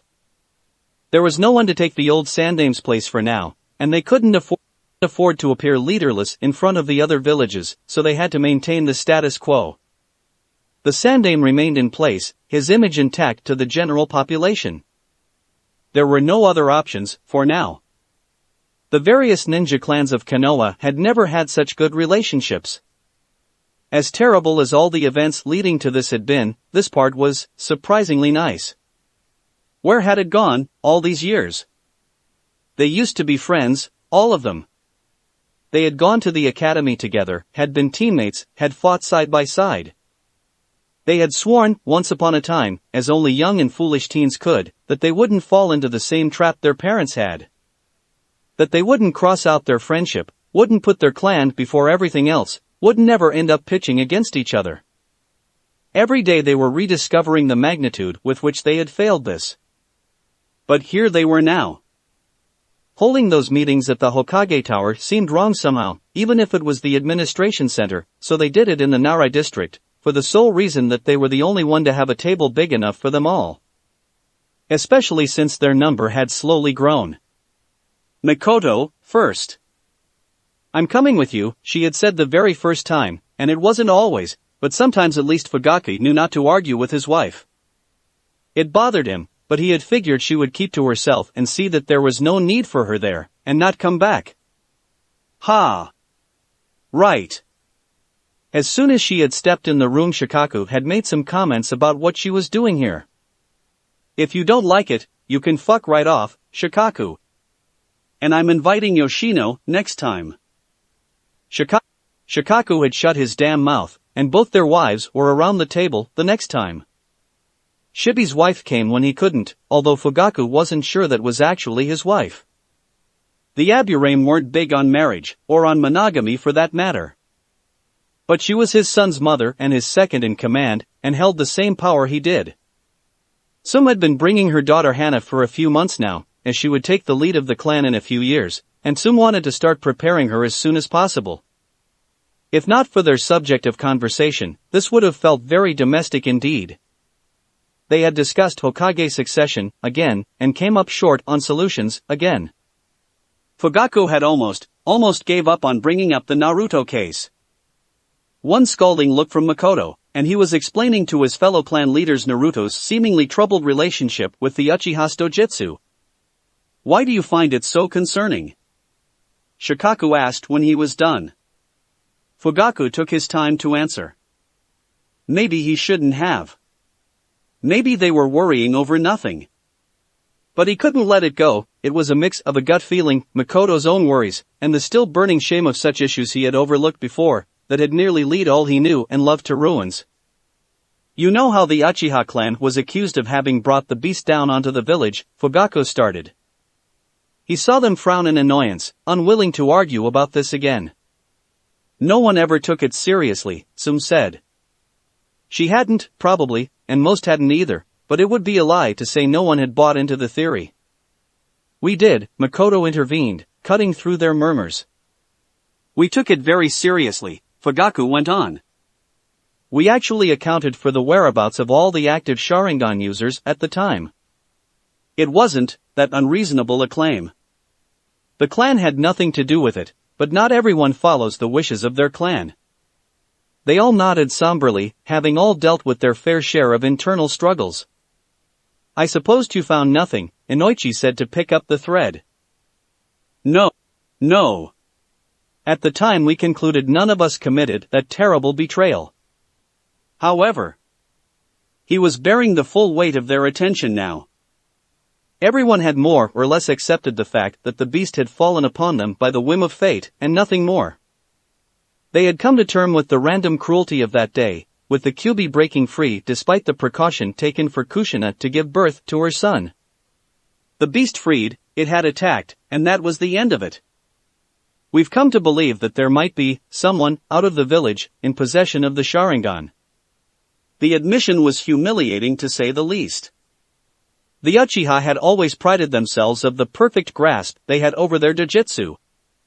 Never stolen or fallen into enemies' hands, like the Byakugan. The only bump in their track record was the eye of Hatake Kakashi, but it still remained in the confine of the village. A rogue Uchiha? Hayashi asked. Or a thief, Fugaku retorted, even if he wasn't sure which one would be worse. A thief was more likely, because they hadn't had any deserters in decades, but who knew? What put you on that track then? Shikaku asked, never one to lose focus. Fugaku exchanged a look with Makoto, who nodded slightly, determined. Itachi was approached by a man. In regard to? Well. You know. He couldn't say it. He could barely fathom in on his best days, there was no way he could just acknowledge it out loud. That it had only remained in the realm of distant possibility didn't change a thing. Danzo had asked it of his son. He had actually asked him. It was a good thing the man was far away from them now. They nodded, sporting matching expression of horror and resentment on their face for just a second. They were all thinking the same thing, it could have been my clan, my family, my child. Granted, none of them had a history quite as shaky as the Uchihas with the village, but it was delusional to think Danzo would have stopped there. He hadn't hesitated to snatch clan kids, to have important people from other villages murdered, to plan the extermination of an entire clan. Where would he have stopped? The man offered help. He didn't reveal his name or identity, but the Sharingan doesn't need to be activated to be detected. And Itachi was paranoid enough by then that he had looked for it with his own, just in case. Itachi could only say for sure the man had a powerful dojutsu. And his interest in him is enough to make a leap as to what dojutsu exactly, Inoichi concluded. Kushina never displayed any fear of the Sharingan, Makoto said. But we can imagine Naruto would if the fox's experience of it is more recent. With a Sharingan out there, it becomes plausible. Plausible, alarming, and life-changing. It would mean it wasn't fate, it wasn't bad luck, it wasn't the wrath of a god. It was deliberate. Why bring that up now, Fugaku? If you've suspected it for so long, Choza asked, with a surprising lack of reproach in his voice. Fugaku considered getting out of this one, spinning a quick excuse. It was a reflex at this point, he was used to lying by default, to never be outright and honest about anything. He muzzled the urge as he felt Makoto's eyes bore a hole into his skull from his side. I wouldn't have, he said bluntly. We've been investigating the matter for a long time and are no closer to solving it, but I would rather keep it in Uchiha's business still, even if additional resources would be welcomed. It was our failure, he said through gritted teeth, whether as Uchiha, or as the Konoha police force. If there was someone indeed who infiltrated the village to subdue the Kyuubi, we failed to prevent it, and we should be the ones to right that wrong. But he wasn't a fan of that honesty policy. It complicated interactions that a quick lie would have easily smoothed over, and it made him look bad more often than not. He felt vulnerable, exposed, and like he was giving ammunition to the people listening. But Fugaku remembered it all too clearly. It kept looping in his head, over and over. It kept him up at night. Itachi's crying face, the horror of a fate that had been narrowly avoided, out of sheer dumb luck. But Itachi asked me to, he admitted. It should have been a bad thing to admit. Something that could be used against him, that made him appear weak. He didn't keep the truth close to his chest, never to be shared, out of vindication or pleasure. He honestly thought it was the best thing to do. To protect himself and his own. Except the other clan heads around the table didn't show mockery or disdain, nor calculation or threat. If anything, they looked pleasantly surprised, that of all he could have said, this was what he was going for. He wondered if they believed him or just appreciated, he would choose such an excuse, wasn't sure which one would please them the most, and which he would find less offensive. But Fugaku was forced to admit something he had refused to see for so long. The people around the table weren't his enemies. We will look into it then, Yoshino summarized, unfazed. And keep a close eye on the boy. But I believe your son is ahead of us on the matter, isn't he? Fugaku didn't have to turn around to picture his wife snickering and trying badly to hide it. She shouldn't have been so careless on the matter. Just because their friends had made no comment over Sasuke and Naruto's friendship didn't make it any better an idea than it was. The ground was too shifty under their feet still, and they had just openly confessed that an Uchiha behind the Kyuubi's attack was a possibility. Naruto was a danger even without factoring in the power he could yield. Now wasn't the time to pick up that particular fight though. He is. And Itachi's watching them. How is Itachi anyway? Inoichi asked. He often did. He had insisted for a long time that Itachi saw one the therapists specializing in shinobi and their trauma at the Konoha hospital, but Itachi had always refused. Fugaku had been of a mind to make him go anyway, and it had resulted in a few frustrating sessions where Itachi had stayed silent as a tombstone despite the therapist's best efforts. Inoichi had reasoned that the boy would go on his own term when he felt the need. Shursui had agreed without a fuss, at least. There was no telling what good it did him though. Despite his easy demeanor, Shursui was guarded, opening up only to Itachi, or so Fugaku assumed. He had to restrain himself from just requesting answers from them, or ordering them to deal with what had happened. He had a feeling they wouldn't obey anyway. Not anymore. Besides, Mikoto would probably behead him. We're not sure, she answered in his place, traces of concern in her otherwise steady voice. He seems to hold it together, but it's not like he's sharing much with us. That was another thing that had surprised Fugaku greatly, the overwhelming sympathy Itachi had received from those in the known, seeing that, at the bottom of it, he had come very close to becoming a traitor to the village, and to weaken it greatly. But if none of them were particularly good at recognizing children for what they were, children, they were still all better than him.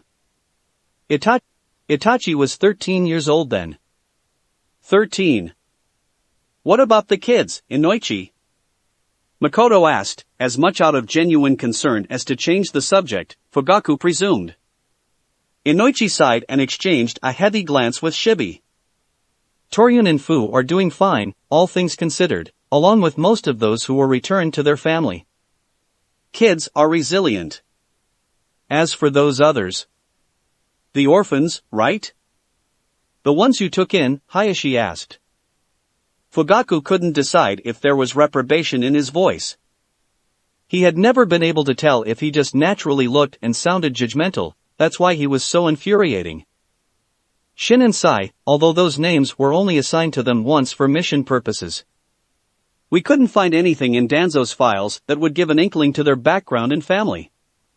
They're not causing any troubles. I would say the issue is quite the opposite. In front of the other's questioning expression, Inoichi sighed again. For all intent and purposes, they are fully formed Umbu soldiers despite their age. A lifetime of conditioning isn't that easily shaken. Fugaku was among the dispatched jounin who had raided the route headquarters the first time after Danzo's arrest. The resistance they had found there had been incomprehensible. The older members were enraged, pushed into a fanatical frenzy by the downfall of their leader, despite it being legitimate. Most had had to be incapacitated, a few had been killed. And then there were the children. Sitting on bunk beds in a common dormitory, waiting for their fate calmly. The boy that would later call himself Shin was standing in the middle of the room, protecting the one that would call himself Sai. He had looked at Fugaku with quiet resolve as he asked, "Are you going to kill us, sir?" He seemed fully expectant to hear an affirmative. They didn't look scared. They didn't look anything, blank faces and still postures. Fugaku was sure they would have fought to the death though, had they been pushed to. To be honest, I don't really know what's going on with them. Well, Ino has been having much more success than me at breaking through them. It's better than nothing, so I'm leaving it to her right now. The way he was saying it, he didn't have much of a choice. Fugaku was unfamiliar with the offspring of the various clans, but even he had heard about Yamanaka Ino's notorious reputation for mischief of the highest level, far from the harmless shenanigans regular kids got up to. Had he felt like he could have any say in this, Fugaku would have probably advised Sasuke to stay away from her. But seeing how the boy had been acting up lately, it would only encourage him to befriend her. Kids were exhausting. It doesn't help that we can't seem to convince them that Danzo isn't coming back. They just can't fully believe it. Frankly, I don't blame them.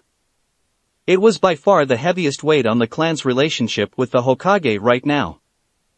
After everything that had happened, everything that Danzo had been accused of, the Sandaime had refused to have him executed. So many had been killed for far less. Treason was the worst possible crime in the shinobi world, and that Danzo fancied himself the most loyal of them all, acting solely for the village's interest, did nothing to alleviate the weight of his crimes. The Hokage was protecting him, even now, and none could forgive him for it. Danzo had been sent to an isolated location deep into the fire country, effectively imprisoned, but still alive and well, and still able to talk. To reach out. Would it have been so hard to at least cut off his tongue? The symbolism would have been great too, after the lengths they had had to go to have him remove the seals that bound his subordinate's voice. None of them felt safe from his influence and meddling. How could the Sandaime not see that? Danzo was still a threat. He would be as long as he was alive. Well, on that cheery note, I think we can call off that meeting for the day, Shikaku exclaimed with his usual gruffness. If Hayashi always sounded pedantic, Shikaku always sounded annoyed, and it was impossible to tell at what. Fugaku would have appreciated a little formality for once, but he knew not to expect anything resembling protocol from his fellow clan leaders. They all packed their notes, chattering amicably. Fugaku made plans to meet with Inoichi at the intelligence division to talk at length about the Rogue Uchiha case. Inazuka Hana approached him just as Makoto and him were taking their leave. "Are you going back to the headquarters, Uchiha-san?" she asked pleasantly, always polite. He exchanged a brief look with Makoto, who nodded. "I am. You can walk with me." The girl smiled and fell into step with him. Makoto took the direction of the training ground to meet with her genin team, and Fugaku and Hana started to make their way to the Konoha police headquarters. It was so strange how they got used to everything, even change they were convinced would never truly set in. When it had been suggested that a step toward the reintegration of the Uchiha clan in the village could be to end their exclusive hold on the police force, most of them had protested, although they had complained about it being a mean of confining the clan to the village before. But they had made the most of that assignment and they took great pride in being the force that protected Konoha within its walls. The Yambu for outside threats, the Konoha police for inside ones, and the rest of the ninja force to carry on missions for the reputation and prosperity of the village. Except it meant everyone was wary of them and their power to meddle and snoop around people's business. And the fact that they could cover up whatever they wanted, including a traitor in their rank. Those who didn't think the clan as a whole was responsible for the Kyuubi thought it had at least hidden the traitor, because how come the police of police had let that slip? Fugaku didn't know either. It was their greatest failure. Well, that, and the entire operating of Root. Years of Danzo's shinobi carrying unauthorized missions, taking out those he thought were threats to the village or himself, kidnapping children. And they had never suspected a thing. Those kids' life ruined, it was on Fugaku and his fellow clansmen. They should have put a stop to it, but they were busy enough trying to battle off the villagers' growing mistrust. Mistrust due partly to their inability to find those children. Sage, what a mess. Fugaku had been forced to admit fresh blood within their ranks was a necessity, but had asked that in turn that his clan would no longer be restrained either. So, no more Uchiha excluded from the administration, and no more non-Uchiha excluded from the police force. It had caused outrage, at first, but no one batted an eye now, as Hana entered the building on his heels. Refusing changes wasn't an option. They had to move forward now. But seriously, why couldn't they cut off Danzo's head? Ino.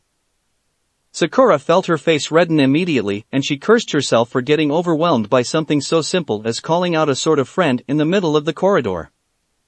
It's just, these days it felt like she wasn't ever using her voice at school.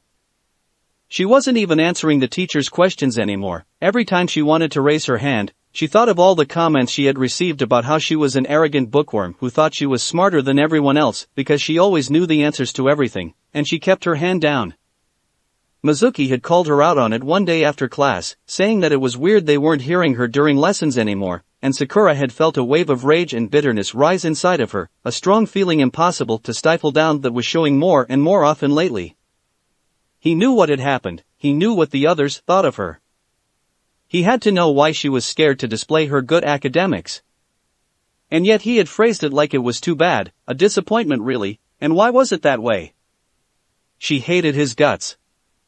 Anyway, she was quiet at school, and when she talked, she felt like her voice carried all across the room, all across the entire building, that everyone could hear her, and nobody liked it.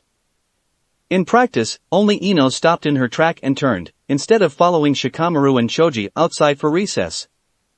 Sakura waited for the corridor to empty out. Soon enough, they were alone. "Do you want something?" Ino asked, not unkindly despite her rough tone. Now that Sakura handled Naruto on a regular basis, even Ino's grumpy demeanor appeared nice and refreshing in comparison. "I wanted to thank you for the paper. And, you mentioned you could acquire other things. If need be." For some reason, this seemed to please Ino, who relaxed and took a step to get closer to Sakura, a conspiratorial smile on her face. "Need you some more illegal material, Sakura?" she said mischievously. Sakura blushed. "It's not illegal. Just, relax. Just tell me what you need. I need some sort of resource on sealing. Scrolls, books, to learn the basics, something like that." Ino stared at her with enough intensity that Sakura squirmed a little, feeling exposed. "I'll ask Sai," Ino finally agreed. "But you need to give him something in return." "What, like, he asks for payment?" "He doesn't ask," Ino said. Her expression had darkened, her mouth set in an upset fold. "Whatever is asked of him, he will do it." She seemed greatly distressed by the fact. "We're trying to break him out of it though, hence the reward." "Anything you want, but you'll have to trade it with him in person." It had been a while since Sakura hadn't been caught in Ino's weird schemes, she had forgotten the utter oddity of her ways. Their classmates who feared her had no idea they should have actually feared her more. "Okay. Cool. Ino walked off with a light strut and without a care in the world, as if they hadn't just discussed a shady deal like some petty criminals in a back alley. Sakura chuckled helplessly. What was even her life? All right. This should be simple. Naruto raised a skeptical eyebrow at Sakura, who had been studying the scroll for a good 20 minutes and seemed no closer to deciphering it. She had refused once again to say where she had gotten it, but Naruto had anticipated this time. He had been stalking her for a few days, and was now reasonably certain that Sai weirdo from their class dealt shinobi material against baked goods. A terrible deal really, since Naruto had tasted Sakura's cookies before, but the results were the same. Here they were with a scroll on base ceiling.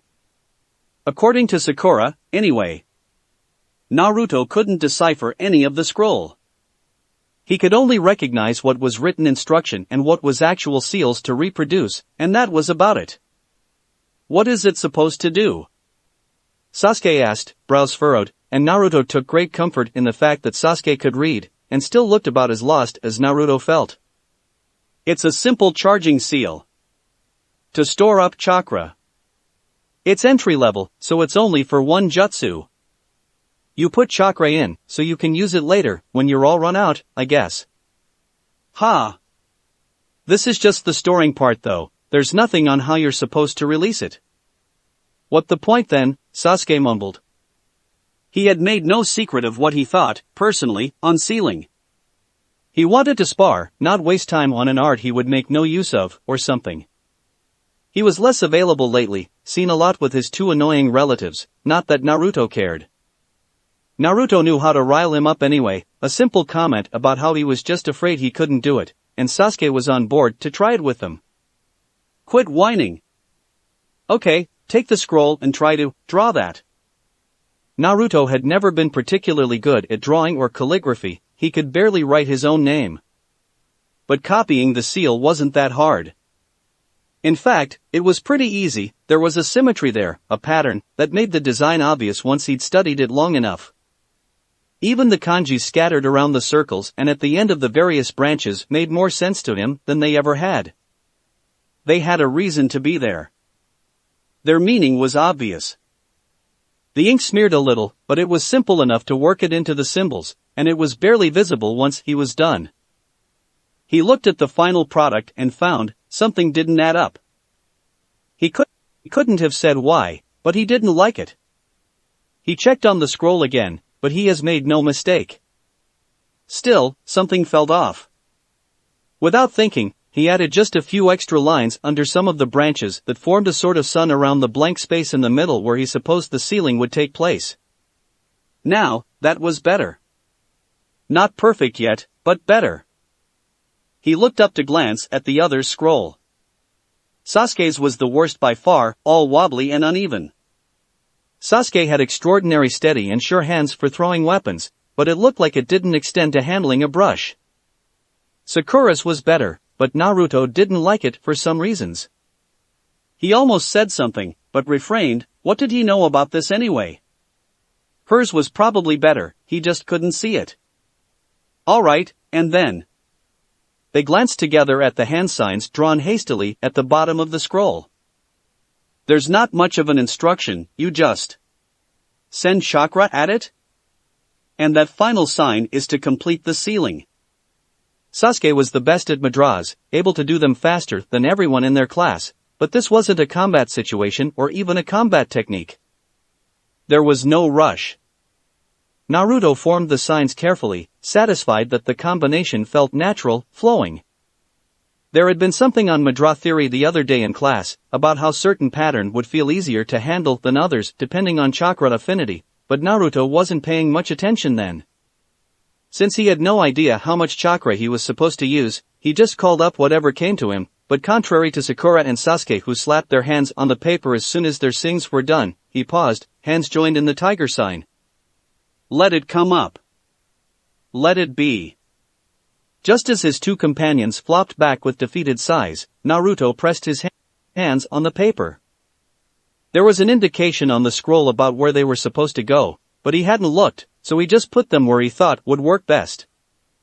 The signs would guide the chakra anyway, that's what they were there for. He felt it rush out, he didn't have to control it. He just had to stop the flow, whenever he wanted.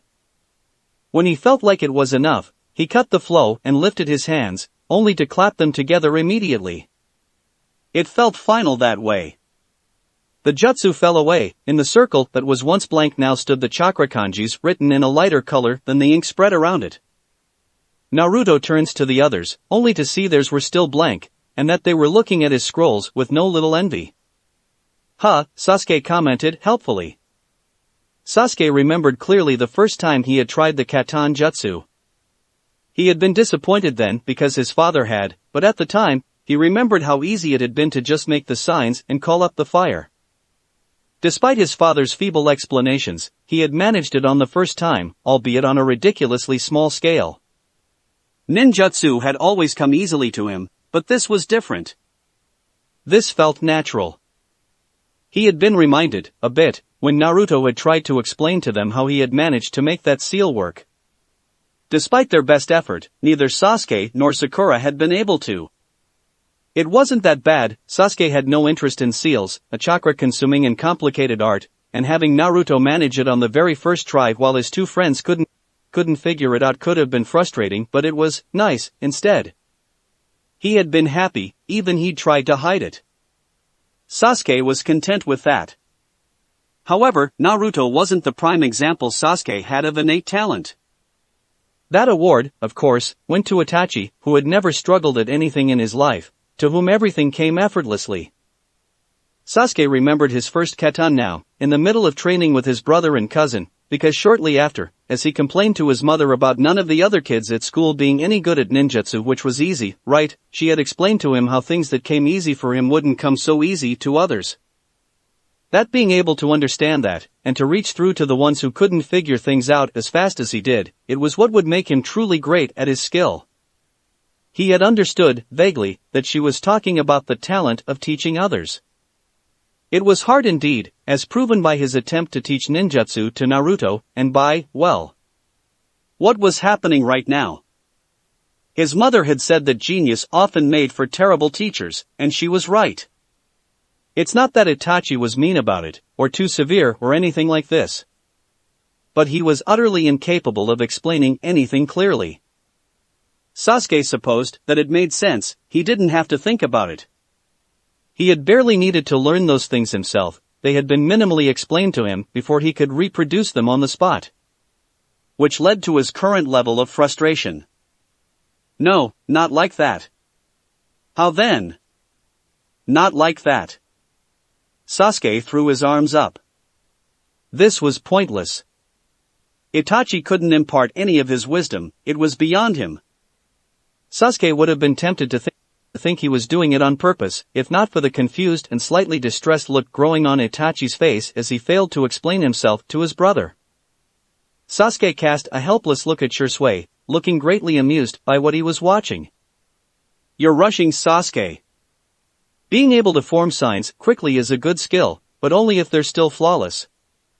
This is a much more advanced jutsu than the simple fireball. You can't be sloppy in any way." Itachi was sporting a puzzled expression that belonged on Sasuke's face, not his. Itachi was supposed to know these things. Supposed to know what he was doing. But maybe he just wasn't. "Thanks, Shursui," Itachi said.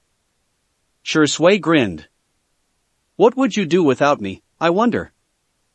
Sasuke had always assumed that Itachi treated Shursui differently than the rest of the entire world, because he saw something in him, something that had made them friends beyond their blood connection, something that set Shursui apart. He was starting to understand it was the other way around. It's Shursui who treated Itachi differently. Not from how he treated the others, but from how the others treated Itachi. His talent was well advertised in the village, everyone was always a little awed over the Uchiha prodigy. Even his classmates, people his age, even people he had never met before. They were respectful and full of praise, but also a little distant, like they didn't feel like they could actually approach him. There were those who tried to gain his attention and his favors. There were those who openly despised him. And then there was Shursui, of whom the first distinct memory Sasuke had was him tugging Itachi's ponytail loose to bind to kunais together in a failed attempt to invent a new kind of weapon that had resulted in a broken window and a very long lecture. Shisui had always treated him like a friend. He wasn't envious or jealous, even when there were some to whisper behind their back that he must have been bitter, for Itachi was younger but better than him already. But Shisui had no care for any of this. It's normal not to make it on the first try, Itachi tried lamely. Sasuke shrugged. TSS, thanks, I know that. Shisui clicked his tongue with a frown, to Sasuke's puzzlement. Itachi looked upset. No but, really, I know that. I wasn't expecting to. I just need to keep practicing, he added for good measure. He was annoyed at the way they relaxed. Did they really think he was such a brat? He wasn't an idiot. He knew learning jutsu took time, for the vast majority of people. Itachi was the exception, not the rule. Sasuke truly didn't care about that, no more than Shisui did.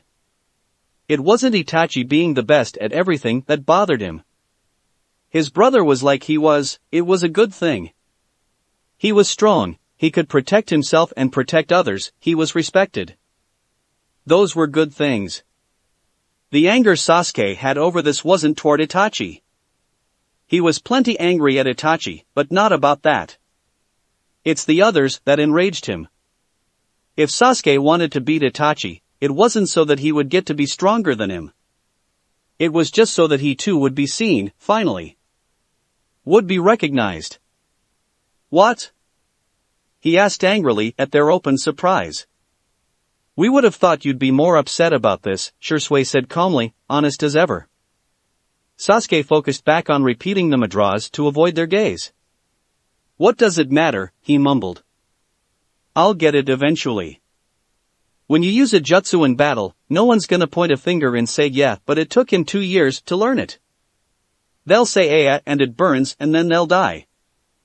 Sasuke was broken out of his concentration by a sound. A weird, ridiculous sound, the kind people made when a laugh was startled out of them and they didn't have time to stifle it entirely, a dirty mix between a groan and sneeze. Itachi was snickering into his collar. Sasuke wasn't sure why it gave him a pause. Maybe because it was hard to conjure up the image of Itachi laughing.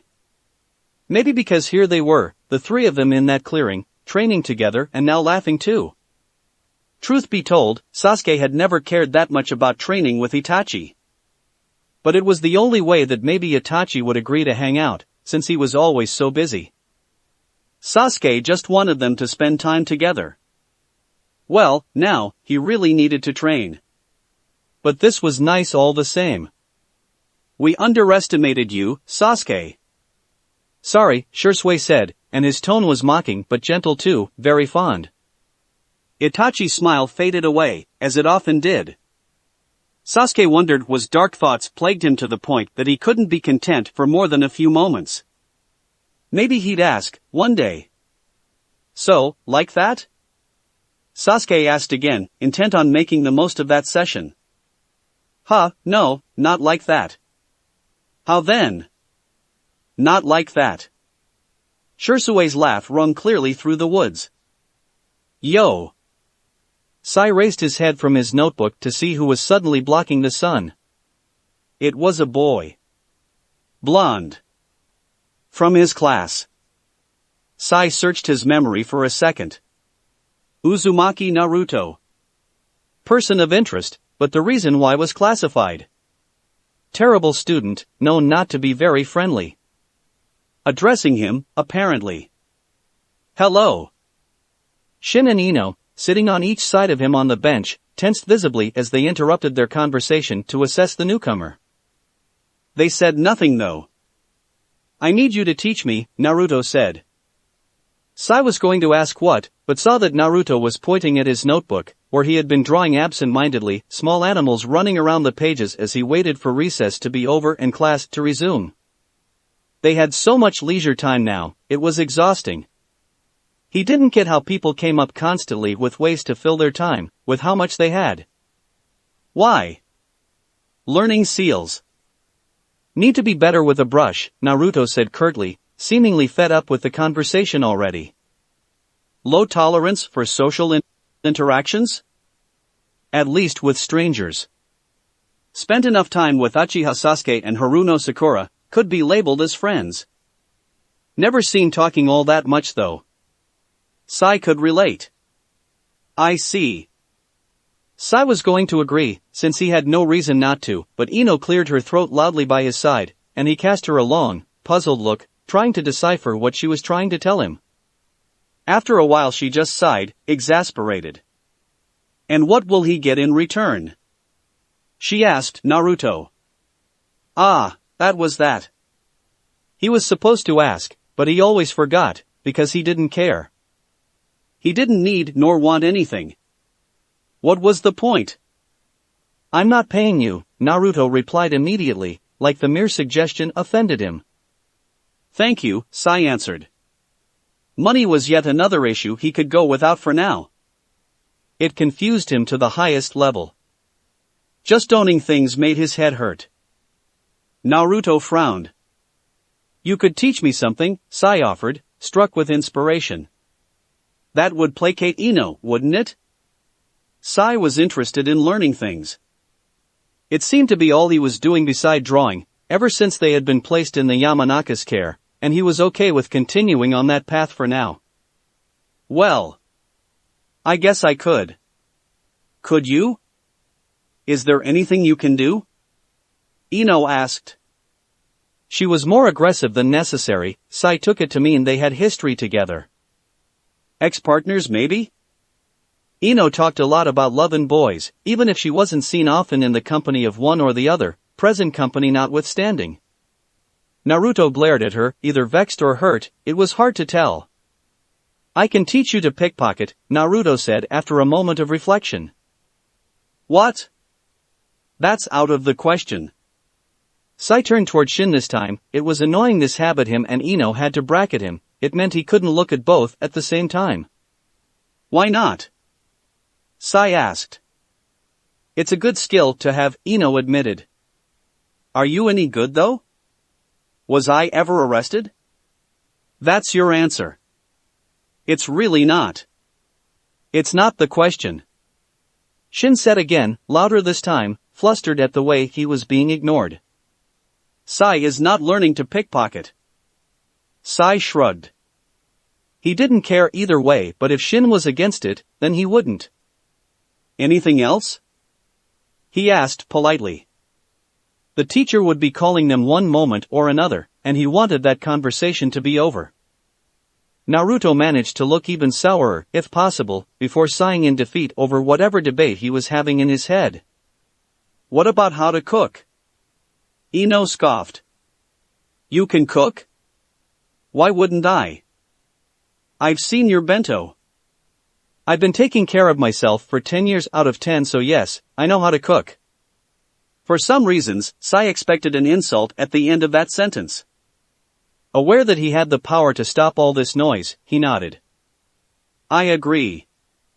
Ino seemed ready to protest, but Shin most likely did something to stop her. Sai still couldn't look at both at the same time, because she let it go, her mouth clicking shut on a mean grimace. Great, Naruto said without looking like he found any of this particularly great. See you after class. And without waiting for an answer, he was gone. Cool, Sai said as he believed kids were supposed to no one in particular. Ino still disagreed. That's it for this reading. Hit like and subscribe for a free ticket pass going to the different worlds of anime fanfiction. Looking forward to having you on board again.